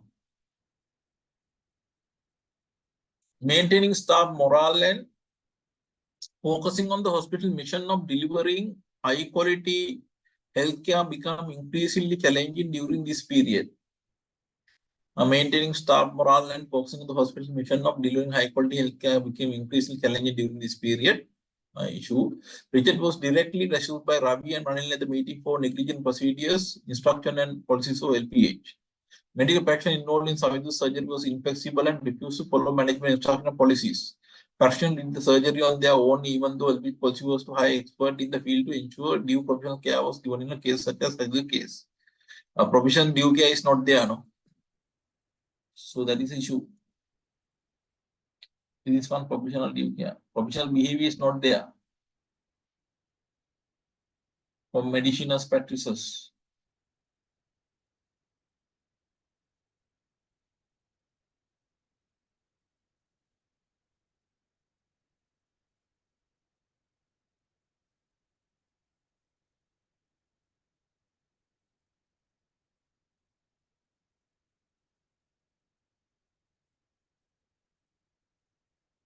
Right. There were enough examples where regular consultant repeats sought opinion involved from senior specialists nationally and internationally to ensure perfect treatment. Following the case of Savidu, several other physicians and sued LPH claiming millions of rupees for medical carelessness and inefficiencies. In implement several strategic measures to address the litigation and applications. A legal counsel with extensive experience in similar litigation was engaged and a dedicated legal team was formed to navigate the complexity of the case. Proactive step to maintain an open line of communication with the affected patient, their families and community were taken demonstrating committed accountability. A thorough review of clinical governance was conducted. LPH established governance committees. There are some issues in governance committees, no? Now they have established some governance committee. Probably there are some issues with the risk management. No risk management, issues with the risk management.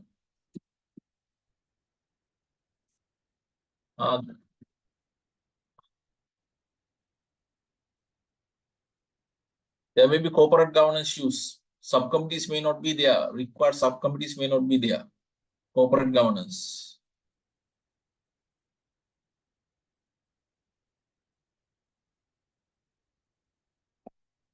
Required subcommittees may not be there. Like risk committee, one audit committee.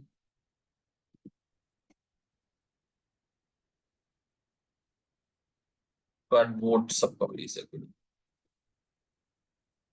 Board subcommittees.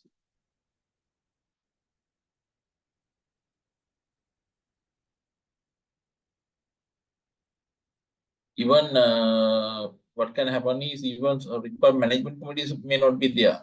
Look at that.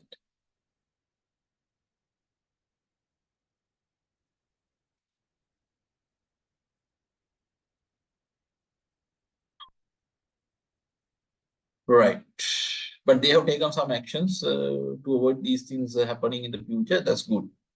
Risk management strategy for implement to ensure patient safety and data-driven quality improvement initiative were launched to ensure ongoing excellent transparency. Yes, some of the risk management strategies have been implemented.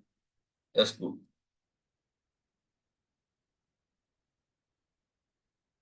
Right.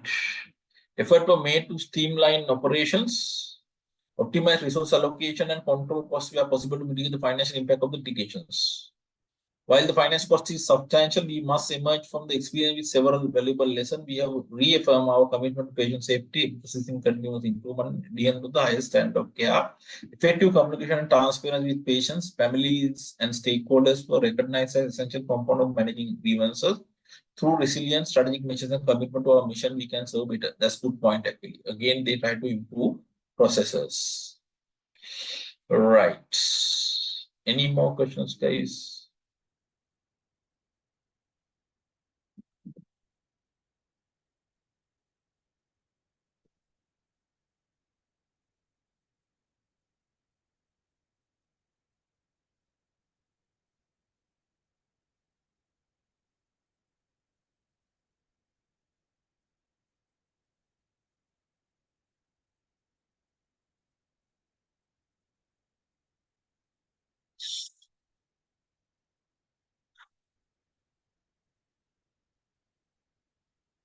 All right. So we look at about this number 8, Colombo Meditech Specialist CMC. So this is maybe targeted company for acquisitions in the future with Unseen. We'll see this. Colombo Meditech Specialist, a private company incorporated in 2015, is a leading innovator in healthcare technology and services. This is a technological company working with the healthcare industry. Leading innovator, right? Possibly for acquisitions. So if we acquire, this may be an example for vertical expansions under this related diversifications, right? So acquire, if you acquire this one, these are related diversifications.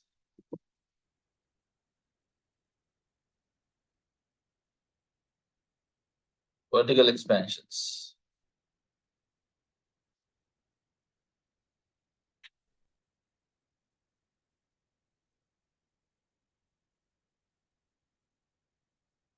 Yes.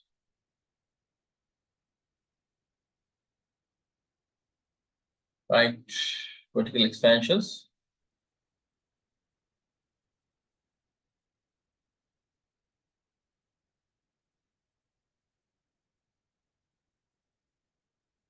Then what are the information given? The ownership of CMC is vested with the family known to Eden. Now, see, the ownership of CMC is vested with the family known to Eden, and it is Chairman Kusal is a cousin of Dr. Eden. It's a family relationships, right? Cousins. The company followed the litigation of LPH and shown Eden that the controversy technology and research capital LPH should be improved. That's fine. After discussing CMA presented strategic business proposal LPG in November 2020, below is an extract of the proposal. They try to combine together, no? Now the problem is again this issue of the ethical principles. Ethical principles.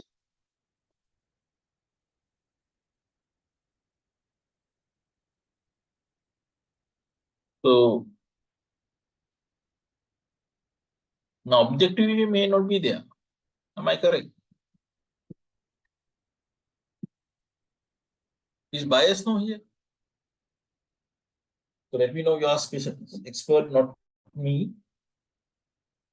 So combining with the cousin business raise concern about some of the ethical principles. It violates the subjectivity. Right? Now we'll see about this proposal given also. This proposal outlined a collaborative partnership that aimed to leverage our combined expertise and resource to enhance patient care, operational efficiency, and competitive advantage. The primary objective of this proposal is to establish a collaborative partnership between LPH and MCH to drive innovations, improve patient outcome, and ensure the long-term sustainability of LPH as a healthcare leader in the region. LPH will gain access to state-of-the-art healthcare technology and expertise, ensuring it remains in the forefront of medical innovation. That's okay.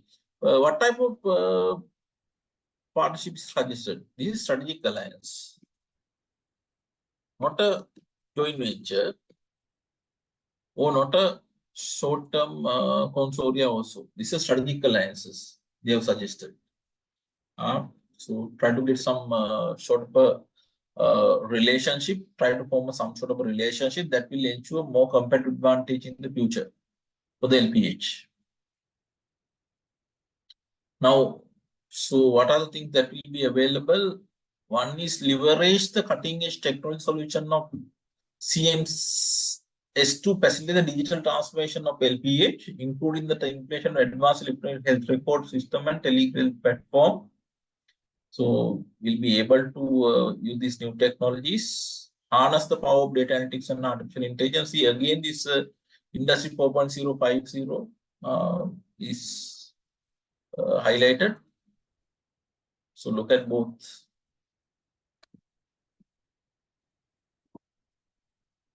Industry 4.0 plus 5.0.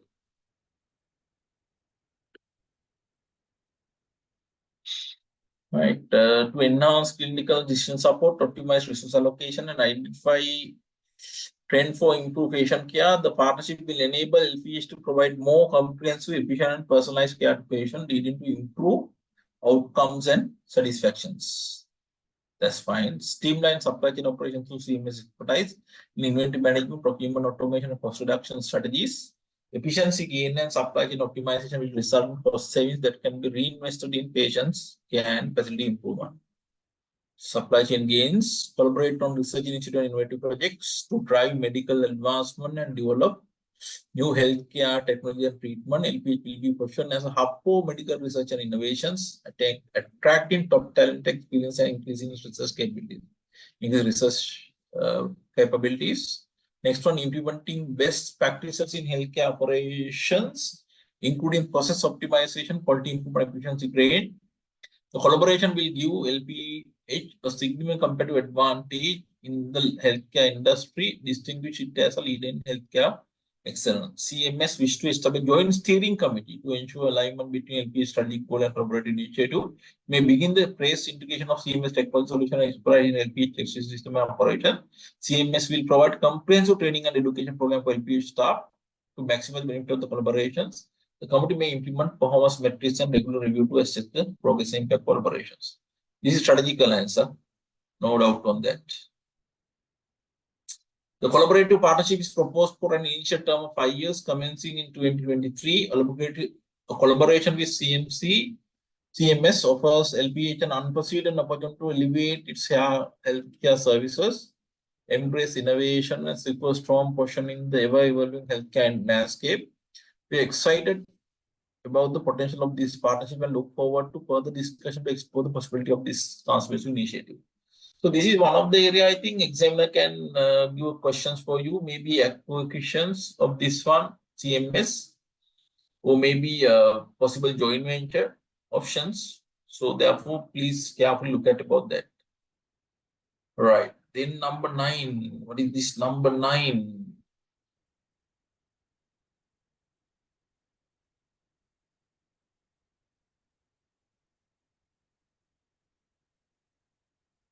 No, I think what you are asking, I think may not directly possible, I think. Right. So we'll move to number 9. Empowering the community, life plus care. IN has always considered the responsibility of LPH toward a better society beyond healthcare delivery at the hospital. Recognizing the vital social role, LPH shows its commitment to making a positive impact through its corporate social responsibility project. Life Plus Care is a CSR project. Now they are talking about the CSR activities done by them. So if you look at the topic itself, say, empowering the community. So we are trying to do something good for the society, right? This is a CSR project. Life Plus Care is a CSR project in 2018 designed to address various social, environmental, healthcare challenges. C, ECG, ESG, maybe a testable area. ESG framework. Then you can look at about CSR, sustainability, those are areas.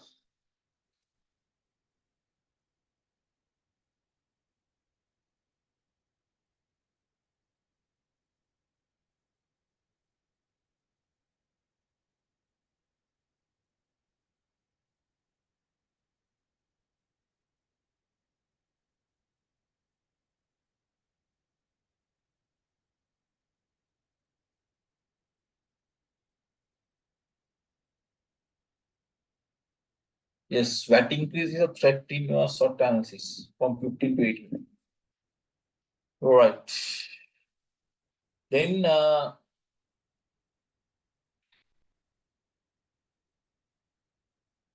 its primary objective was to improve the well-being and quality of life of underserved communities. Life Plus Care bridges gap in healthcare assessed by organizing pre-medical camp, health checkup, and awareness program in marginalized communities. Even you can apply this triple P concept also. Triple P. People, planet, profit. For the given information, you can apply triple P principles also. Right. This includes providing essential healthcare services to those who may not have ECSL medical facilities. For instance, it provides spectacles free of charge. The project places strong emphasis on health education and preventive care. Under Life Plus Care project, medical professionals educate individuals on nutrition, hygiene, disease prevention, and maternal and child health. Additionally, project support education initiative, including scholarship and infrastructure development in school and college with the base of underprivileged students. The project promoted environmental sustainability through tree planting drives, waste management program, and initiative to reduce the hospital carbon footprint.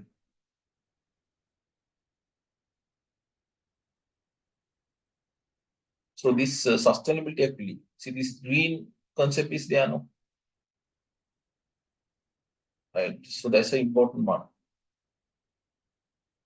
So this may be in line with this climate initiatives, climate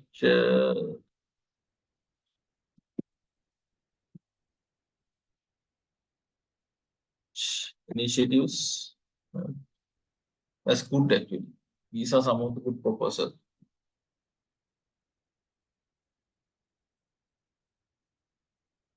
Sustainability.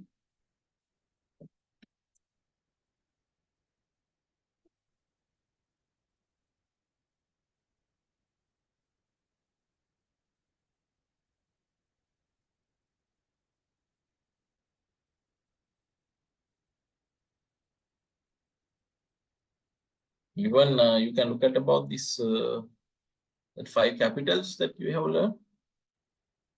Here, you can evaluate these 5 capital you have learned. Right.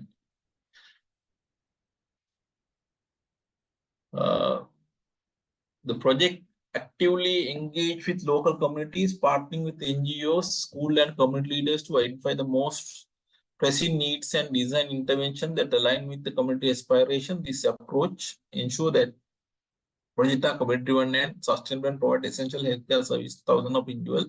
Health education program have led to improve health practices, reduce disease prevalence, and better maternal and child health outcome.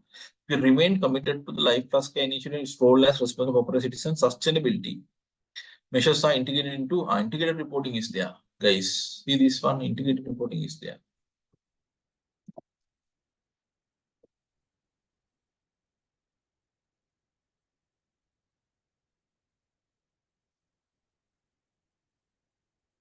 IR.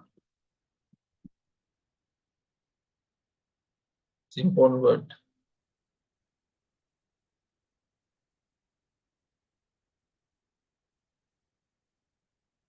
In this one.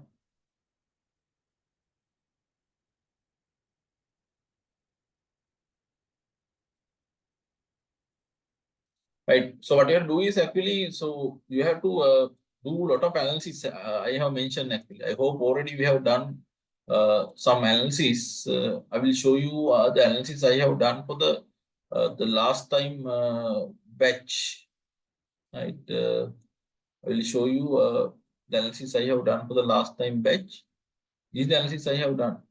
See, this is 82 page analysis. This is only for strategic management actually. Now you see this, the number of analysis I have, 91 analysis have been done.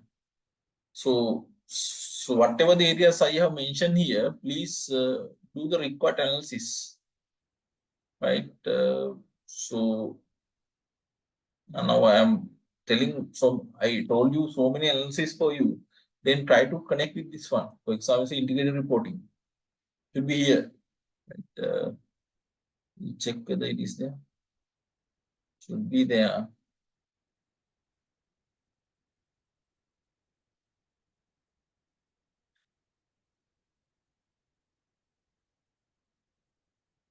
See this one, integrated reporting, see this. This 5 capital, see this IRM capital, financial capital, manufactured capital, intellectual capital, human capital, social and relationship capital. So you have to do the analysis like this for each area with the example. A lot of information is there related to sustainability.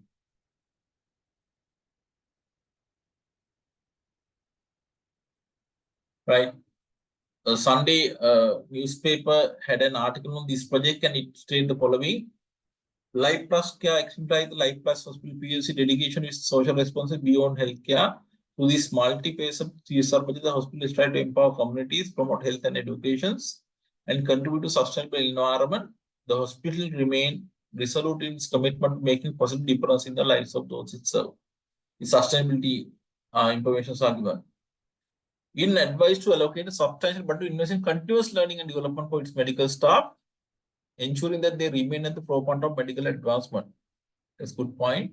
With an objective to treat patients and ensure their well-being, Eden initiated providing compassionate and personalized care experiences. This focus on actively engaging patients in their care, providing them with the knowledge and tools to make informed decisions. It was most admired by patients as most of them belong to the educated middle income category. Eden believe that medical practice is not something to be hidden from the public and every citizen should be aware of diseases. Test result, interpretation, medical equipment use and their system, and chemical administration. The hospital emphasized empathy and compassion in all interaction with patient, creating a supportive and caring environment. So they try to recreate the environment they had in the past. No?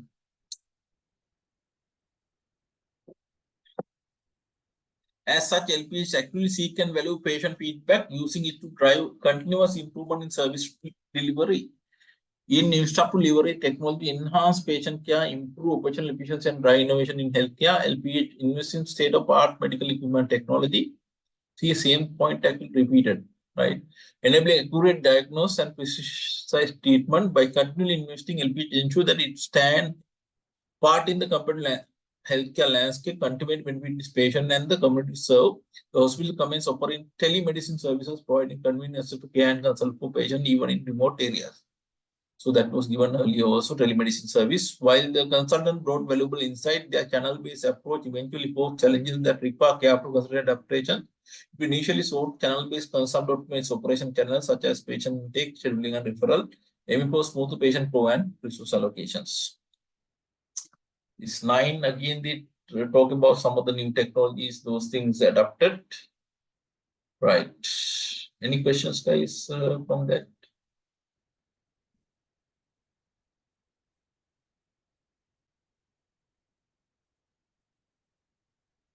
These repeated actually, so many things are again repeated. If there are no questions, then we can move to number 10. Emerging trends. The national policy on healthcare quality and safety of the Ministry of Health identifies several strategies for achieving the objective of centering organization settings toward customer-focused care that is responsive to their preferences, expectation, and values and patient-centered care under the first key result areas, customer patient satisfaction experience. Ministry of Health come up with some objectives, no? Ravi strongly emphasized that LPH is required to follow all the strategy, even though LPH has practiced them for a long time. For instance, engaging patient and the community for improvement of health and service delivery was one of the different strategy of LPH. Already we are applying some of them, right? And there may be certain things we are not applying. Then we have to incorporate that one within the LPH. Ravi accepted the LPH weak in the key result of developing competence, healthy and satisfied workload, enhance productivity, quality and safety in healthcare.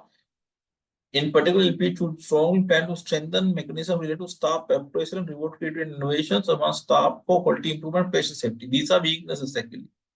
See this one. They say that these are areas to be improved. That means weaknesses we are having. Additionally, the Sri Lanka Digital Health Blueprint of Ministry of Health identified the importance of digital strategy. The following is an extract from the blueprint. What they talk about digital strategy, we'll see. Sri Lanka is currently undertaking several major projects for the enhancement of digital health system, workforce enhancement, aggregate and reporting system. These projects include an upgrade of the hospital health information management system, a wide-scale deployment of open MRS, and the implementation of upcoming drugs management information system called Swastha.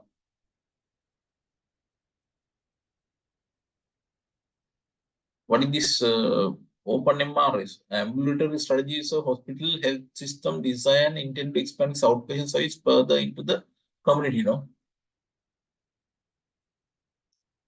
Right.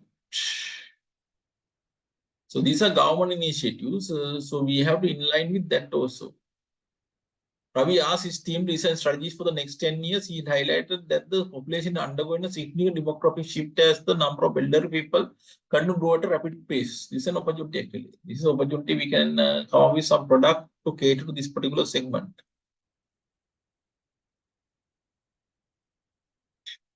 The latest projections show that the overall populations will increase by around 10% annually, which is mainly attributed to the growth in the elderly population at age 65 years or above, while the non-elderly population shrink in numbers.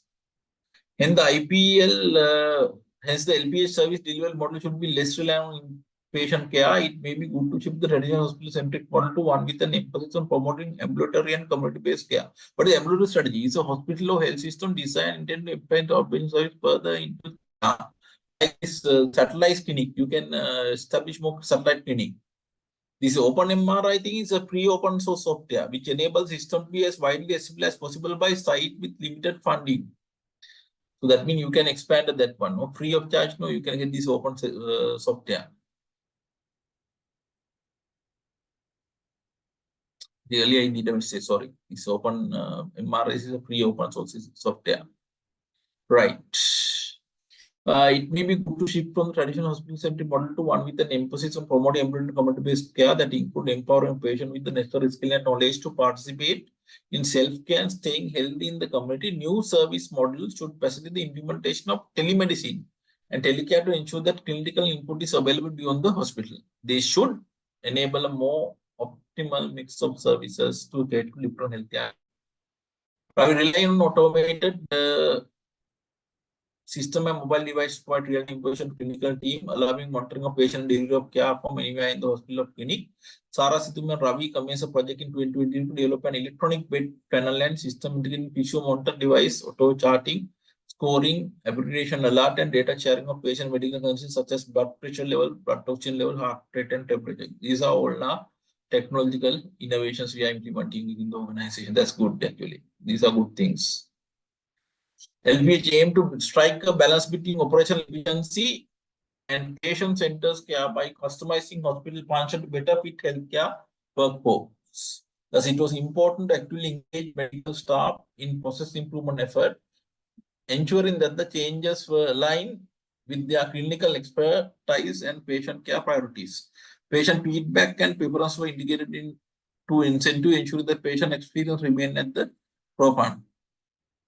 We are introducing this incentive system. That's good. Some customers display arrogance and superior complex, open downplaying input of hospital staff and dismissing alternative viewpoint. The special ceremony can highlight this weakness in front of the consultant. He said the following. There are some issues. These consultants are not listening. We have had to pay damage claim and litigation cost and answer the public media as they always try to market our problem for their benefit. Many of these cases are the outcome of professional negligence and arrogant behavior and attitude of those involved. They can create a hostile work environment, erode teamwork, and hinder the exchange of valuable ideas. Patient and staff have complained about consultants who will treat them with respect. Some consultants are dismissive, condescending, or unappreciative of the contribution of nurse or technician support personnel. And they have superior mindset, no? A lack of respect can demoralize staff, hamper collaboration, and ultimately impact patient care. Consultants who lack effective computer skill may struggle to convey their expertise in a clear and friendly manner, leading to misunderstanding and frustration. Ineffective communication can hinder the transfer of knowledge and impede the implementation of consultant. Some consultants seem to resist collaboration and disregard the importance of working harmoniously with medical teams and patients. So maybe counseling or even the training for these guys or evaluation and communicate those things to them may be important here. Patients have mentioned that they are not coming to learn medicine here as the consultant open mentioned, but they need to know their own health issues. A lack of collaboration can hinder the alignment of consultant recommendation with the hospital values and culture. Consultants who adopt a strictly professional, impersonal approach may fail to establish personal connection with hospital staff, making interaction feel transactional. An impersonal approach can determine trust and hinder the development of strong working relationship. Consultants who refuse to acknowledge their own mistakes or shortcomings may undermine the value of humility in learning from errors. A failure to admit mistake can erode trust and hinder the hospital ability to address issues and make improvement. As an invaluable contribution LP is pursuit of excellence, it is imperative that they embrace the values of humility and friendliness intrinsic to the medical profession by promoting open communication, fostering culture of respect, and emphasizing the importance of collaboration and personal connections.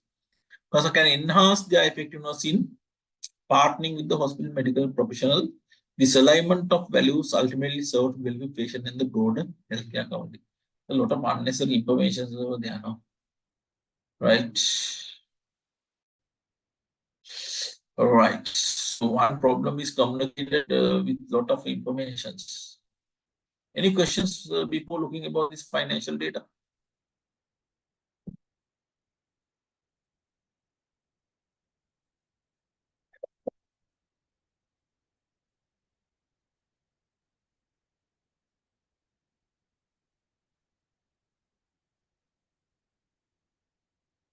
Now, a lot of information are there. It's your ability to right, carefully right, go through this information few times and do the required analysis. So you have to do the required analysis.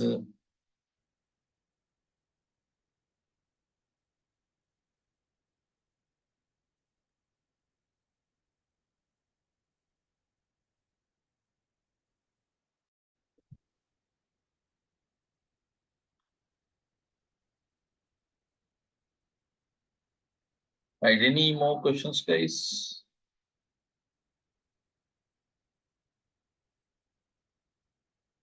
Right. We'll look at about this. Yes, what is the issue? So number one thing is educations. The consultant, right? Possibly right training and educations, and counseling may be another options. And maybe right you can show the customers comments to them, and even you can introduce some incentive scheme for them to avoid such problem in the future. Right. Any more questions?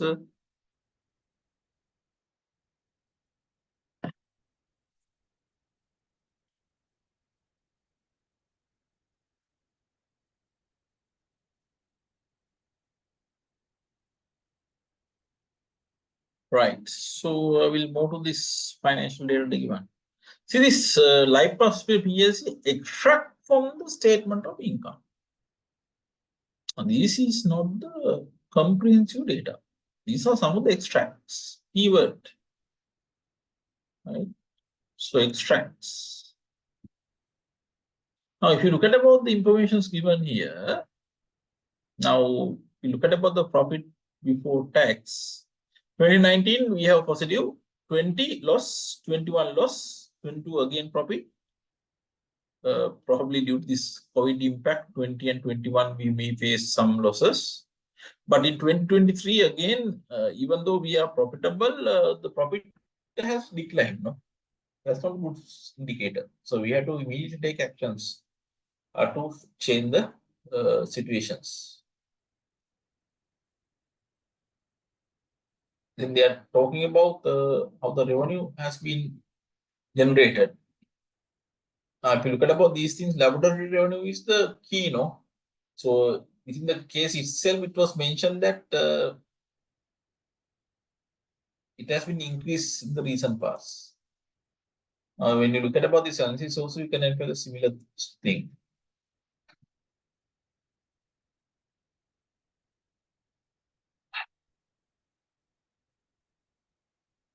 Now here also this total have not been given.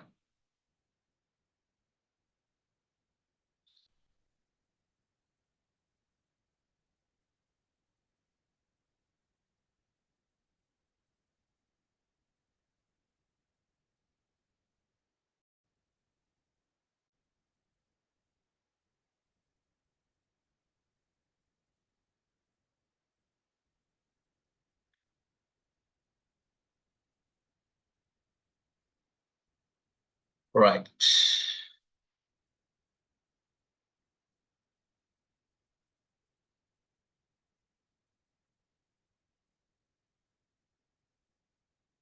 Do we have debentures? No, no, such info is not there. No debentures. Now, if you look at about the historical data, now stock price has come down, share price has come down. Beta also has increased up to 1.6. So if you look at about this point, this decline in share price indicate that our share is not attractive in the market. Then beta increase suggests that our risk has been increased compared with the others in the market. Right. So if less than 1, that means our risk is lower, no, compared to the market risk. But here it's more than 1. So at the see this one highest level, that means our risk is very high. Right.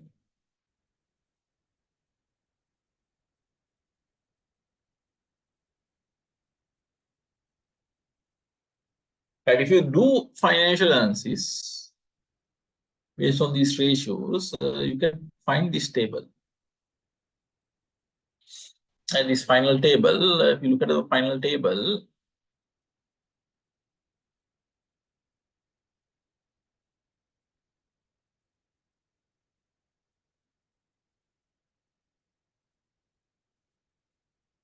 so your financial lecturer will discuss this one in details. Right. This debentures matter will be discussed in details, right? I'm not going for detailed discussion in there. Right. Now, if you look at the ratios given here, now see these ratios when you calculate ratios. So in 2019, GP ratio is 47.99. 2023, it has come down to 39.24. So that indicate our profit is coming down. Operation cost is increasing. NP also coming down. Return on asset also coming down. So 2022, these two ratios are negative. See this one? These are negatives. Since we experience some losses Current ratio is also coming down. That indicate that we are struggling in working capital. Work ratio also same. Debt to equity increase. That indicate we are more relying on debt than the equity. Interest cover is also coming down. That indicate we are struggling. Right? So that means we take more debts. So leverage has been increased in these situations. So that's not a good situations, right? Yes, this non-current liabilities has increased, no? Debentures, there are two type of debentures, no? 12% preference shares, 60% debentures, no? Redeemable in 2030. So we have issue new debentures in 2023 also. See, this has increased, no? Right? So these are concerns.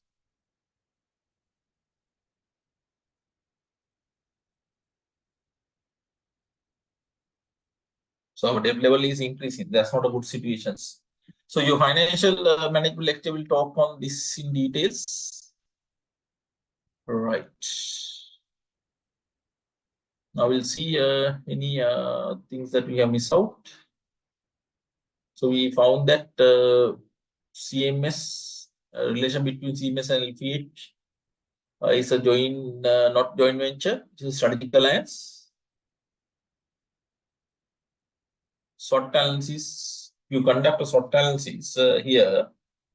We are the market leader. We have the reputations. We are providing specialized services. We are more focusing on innovations. We have quality services. We have a strong leader. We know with the community engagement. Weakness. So at the moment, we are facing some of the financial difficulties. There are some staff issues, internal conflicts, legal challenges, limited dividend distributions. That's not good in the market. Opportunities, so we can expand telemedicine service, market expansion. You can go to rural areas and establish more satellite clinics, partnership for innovations. So we can connect with CMS, for example, demographic shift. So this aging population is an opportunity for us. We can do more research and development. Threat, there are so many other competitors. Economic situation is not favorable. There are new technologies coming in the market. There are some new regulations. Public perception is not good. Those are threats actually. In these ratios, you have separate documents on this.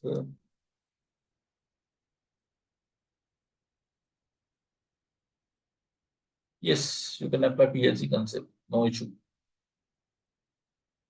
And those are the analysis you have to do, right? I show you know that last time my analysis I have done. See this one. This is only for strategic management. See, I have done 91 analysis only for strategic management part. So you have to do all these analysis. Product life cycle, BCG, all these analysis should be done. CSF, KPIs, so corporate business and financial strategies. So please do that, all these things.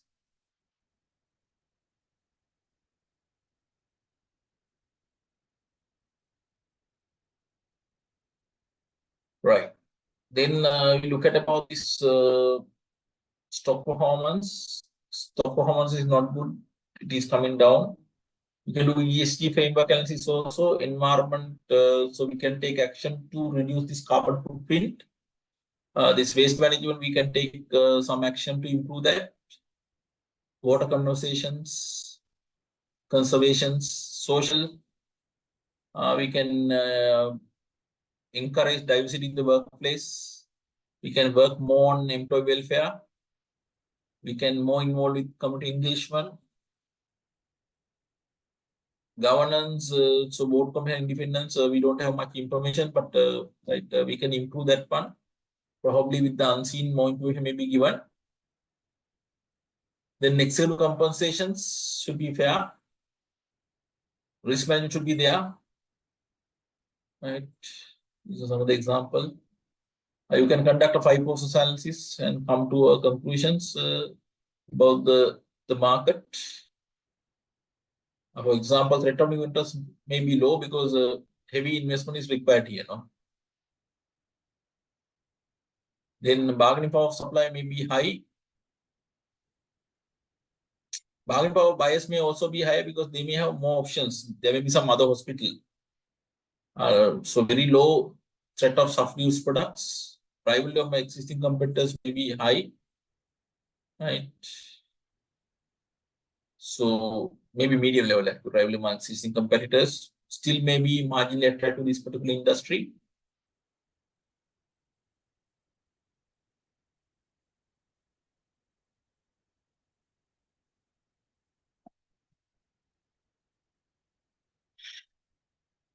Then you can look at about this ESG framework, cybersecurity compliance and risk management here.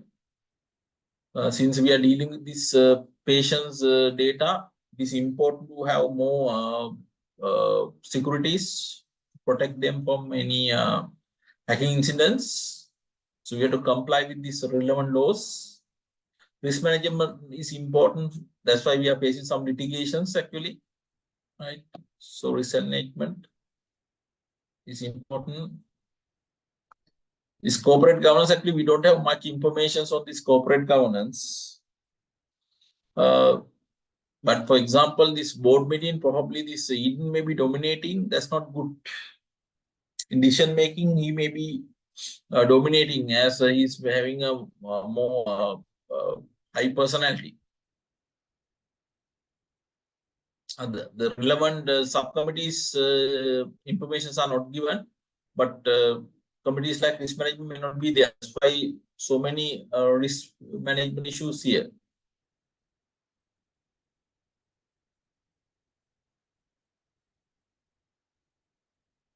So there are no information about the internal audit committee, corporate governance reporting. These are some of the issues. Then COSA framework is another area we can look at about. This control environment can be improved.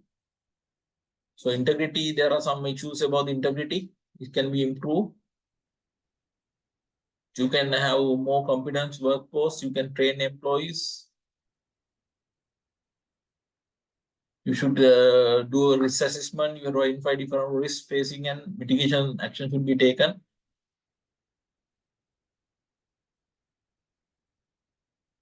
Then control activities. So you should implement some control activities to mitigate those risks like dual controls, authorization, reconciliations. Those are some of the examples. A proper communication should be taken place. That is one of the problems they have faced. Then you have to take action to face these cybersecurity risks. You can take actions in processes like protections, detection, and response. I have analyzed that one and include information here. You can conduct forensic analysis, malware analysis, decompliance, and disassembly to identify this some viruses. So valuations knowledge is required for you here. They make you some company data and to do valuations for you, or even you may try to sell part of this company. Then you should have the valuations model knowledge. You have to input some theory knowledge here. Then currency risk also I have included here. But the importance of currency risk is limited compared with that. For ethical principles, we discussed about ethical principles. Integrity issues was there, right? Then objective has been violated. For example, this connecting with this cousin business. Professional competence and UK may not be there. That's why we are facing some of the legal issues.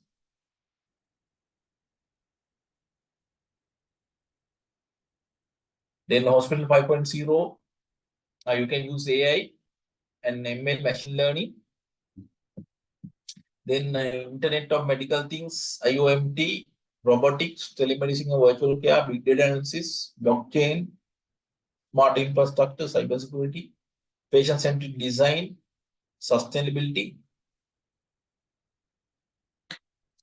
Then when you look at about leadership style of the Dr. Eden Anakkara, he's more transformational leader.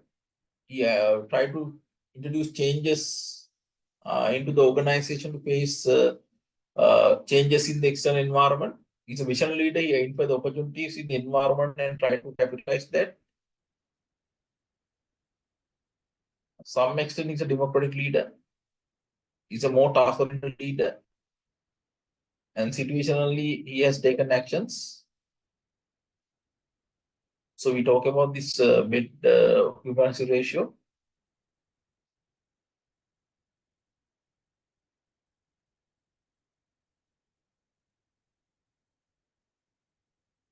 So if you look at about nutshell the case, so earlier it was given about this the number of companies they have. They have three main companies. LPH was established in 1989 and it was listed in 2001. Their visions to become the number one organization in Asia. So we identify that one is a little bit more broader. So within vision, missions, values, they talk about these innovations. So they try to engage with the community also. So Eden Anakkara has given the leadership to achieve the height of this hospital. They have used this some quality indicators and patient care. So at present, they are facing some financial challenges. For example, this nursing school continuously suffer losses. They have very strong management team, CEO, CMO like that. At present, they are facing some legal challenges from few patients about negligence. So we have opportunity to partner with Colombo Meditech specialist. So we have focus on this CSR also with this Life Plus Care program. So we are trying to apply new technologies. Healthcare, digital health strategy, we try to align that one with the government initiatives. So this elderly population is increasing, so that create opportunities for us. So we can come up with some innovative technologies. So we have to focus both about operational efficiency and giving better service to the patients. There are a lot of challenges facing, especially with this consultant behavior. So financial data is show that we are financially struggling. So our stock price has fluctuated in the recent past, and our stock price has come down, and beta has increased, risk has increased. Right. Any more questions, guys? My work is finished. Any more questions?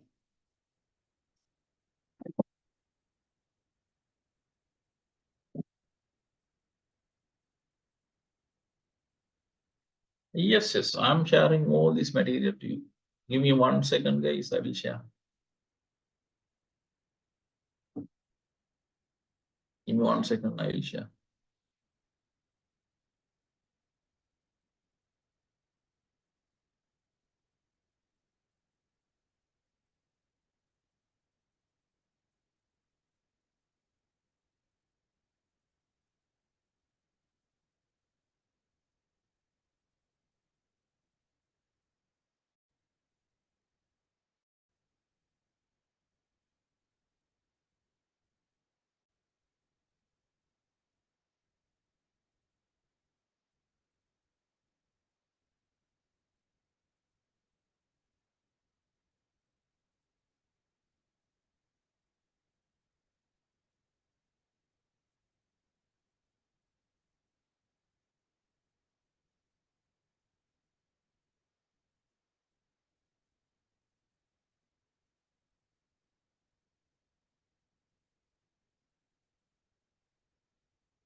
Right.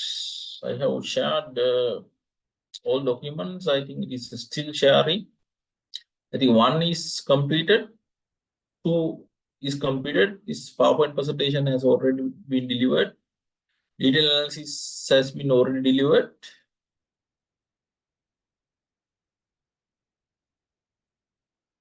Then ratio analysis has been delivered, already delivered.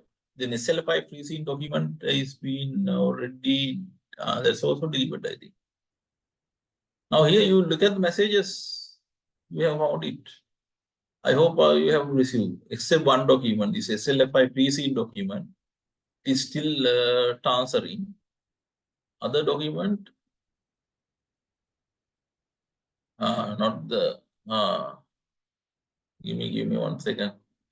All right, give me 1 second. Sorry. I have sent to this CA Sri Lanka.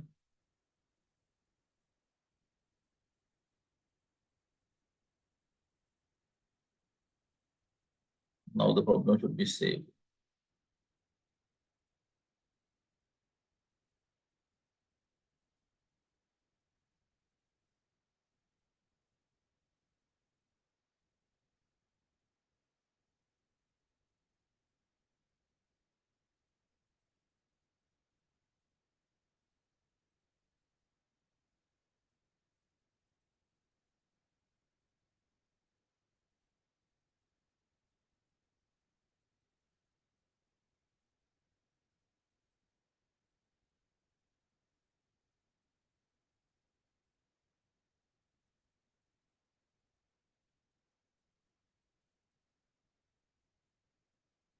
I have received this case study PPT.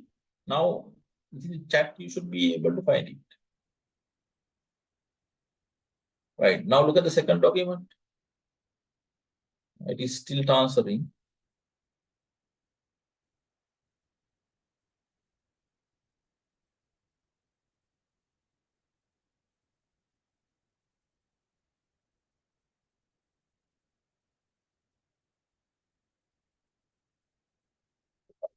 It is still transferring.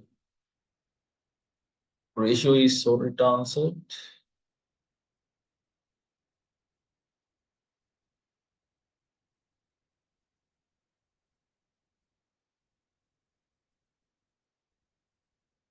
The ratio also transferred. No?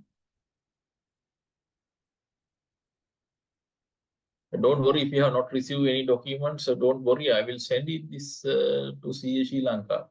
They will email to you. Therefore, nothing to worry. You have not received any document. Nothing to worry. I will share these material with the CA Sri Lanka. So probably tomorrow they will send all this document to you. So it is still transferring this detailed analysis and the pre-seen document. Now detailed analysis has also been transferred.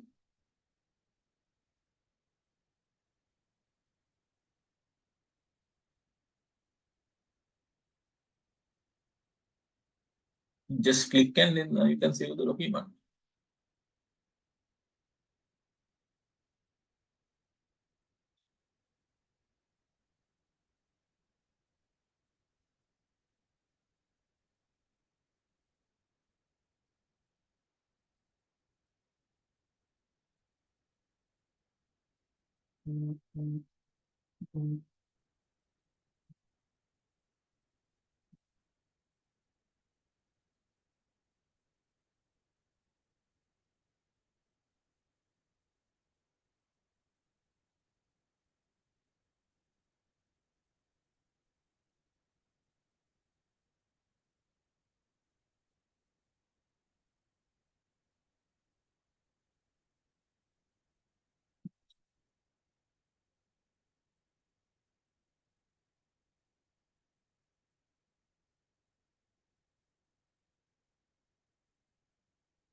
Itself by pre-seen is still been transferring.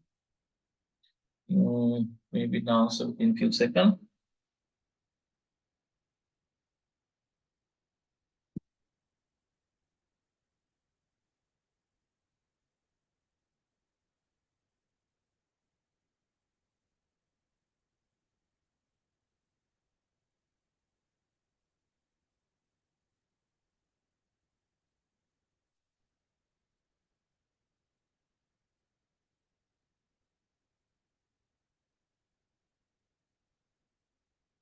All right. I think now you have received all the documents.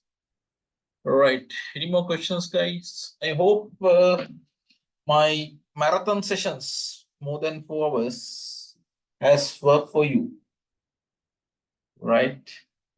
So you got something from my discussions, right? So 4 hour session, guys. In certain areas, I try to speed up, right? But I hope that that didn't affect to the quality of the discussions. So please do all the required analysis, right? Sometimes what happens is students do analysis but not writing enough. So try to answer past papers, then try to create some similar questions and try to develop answers and see whether it is matching. If you are working with your friends, they may have some tuition materials, mock exam papers. Get those material from them and try to develop your answers and check with them. So writing is important, guys. Just analyzing is not sufficient. You should have the required soft skills to write in the exam. So openly, I have seen people fail uh, because of lack of writing skills. Therefore, please make sure you are writing at least 3 mock exam papers, plus at least 2 past papers. Then you can pass this exam. Right, then wish you all the best for your exam and hope we can meet soon as a member at CA Sri Lanka. Right, good night.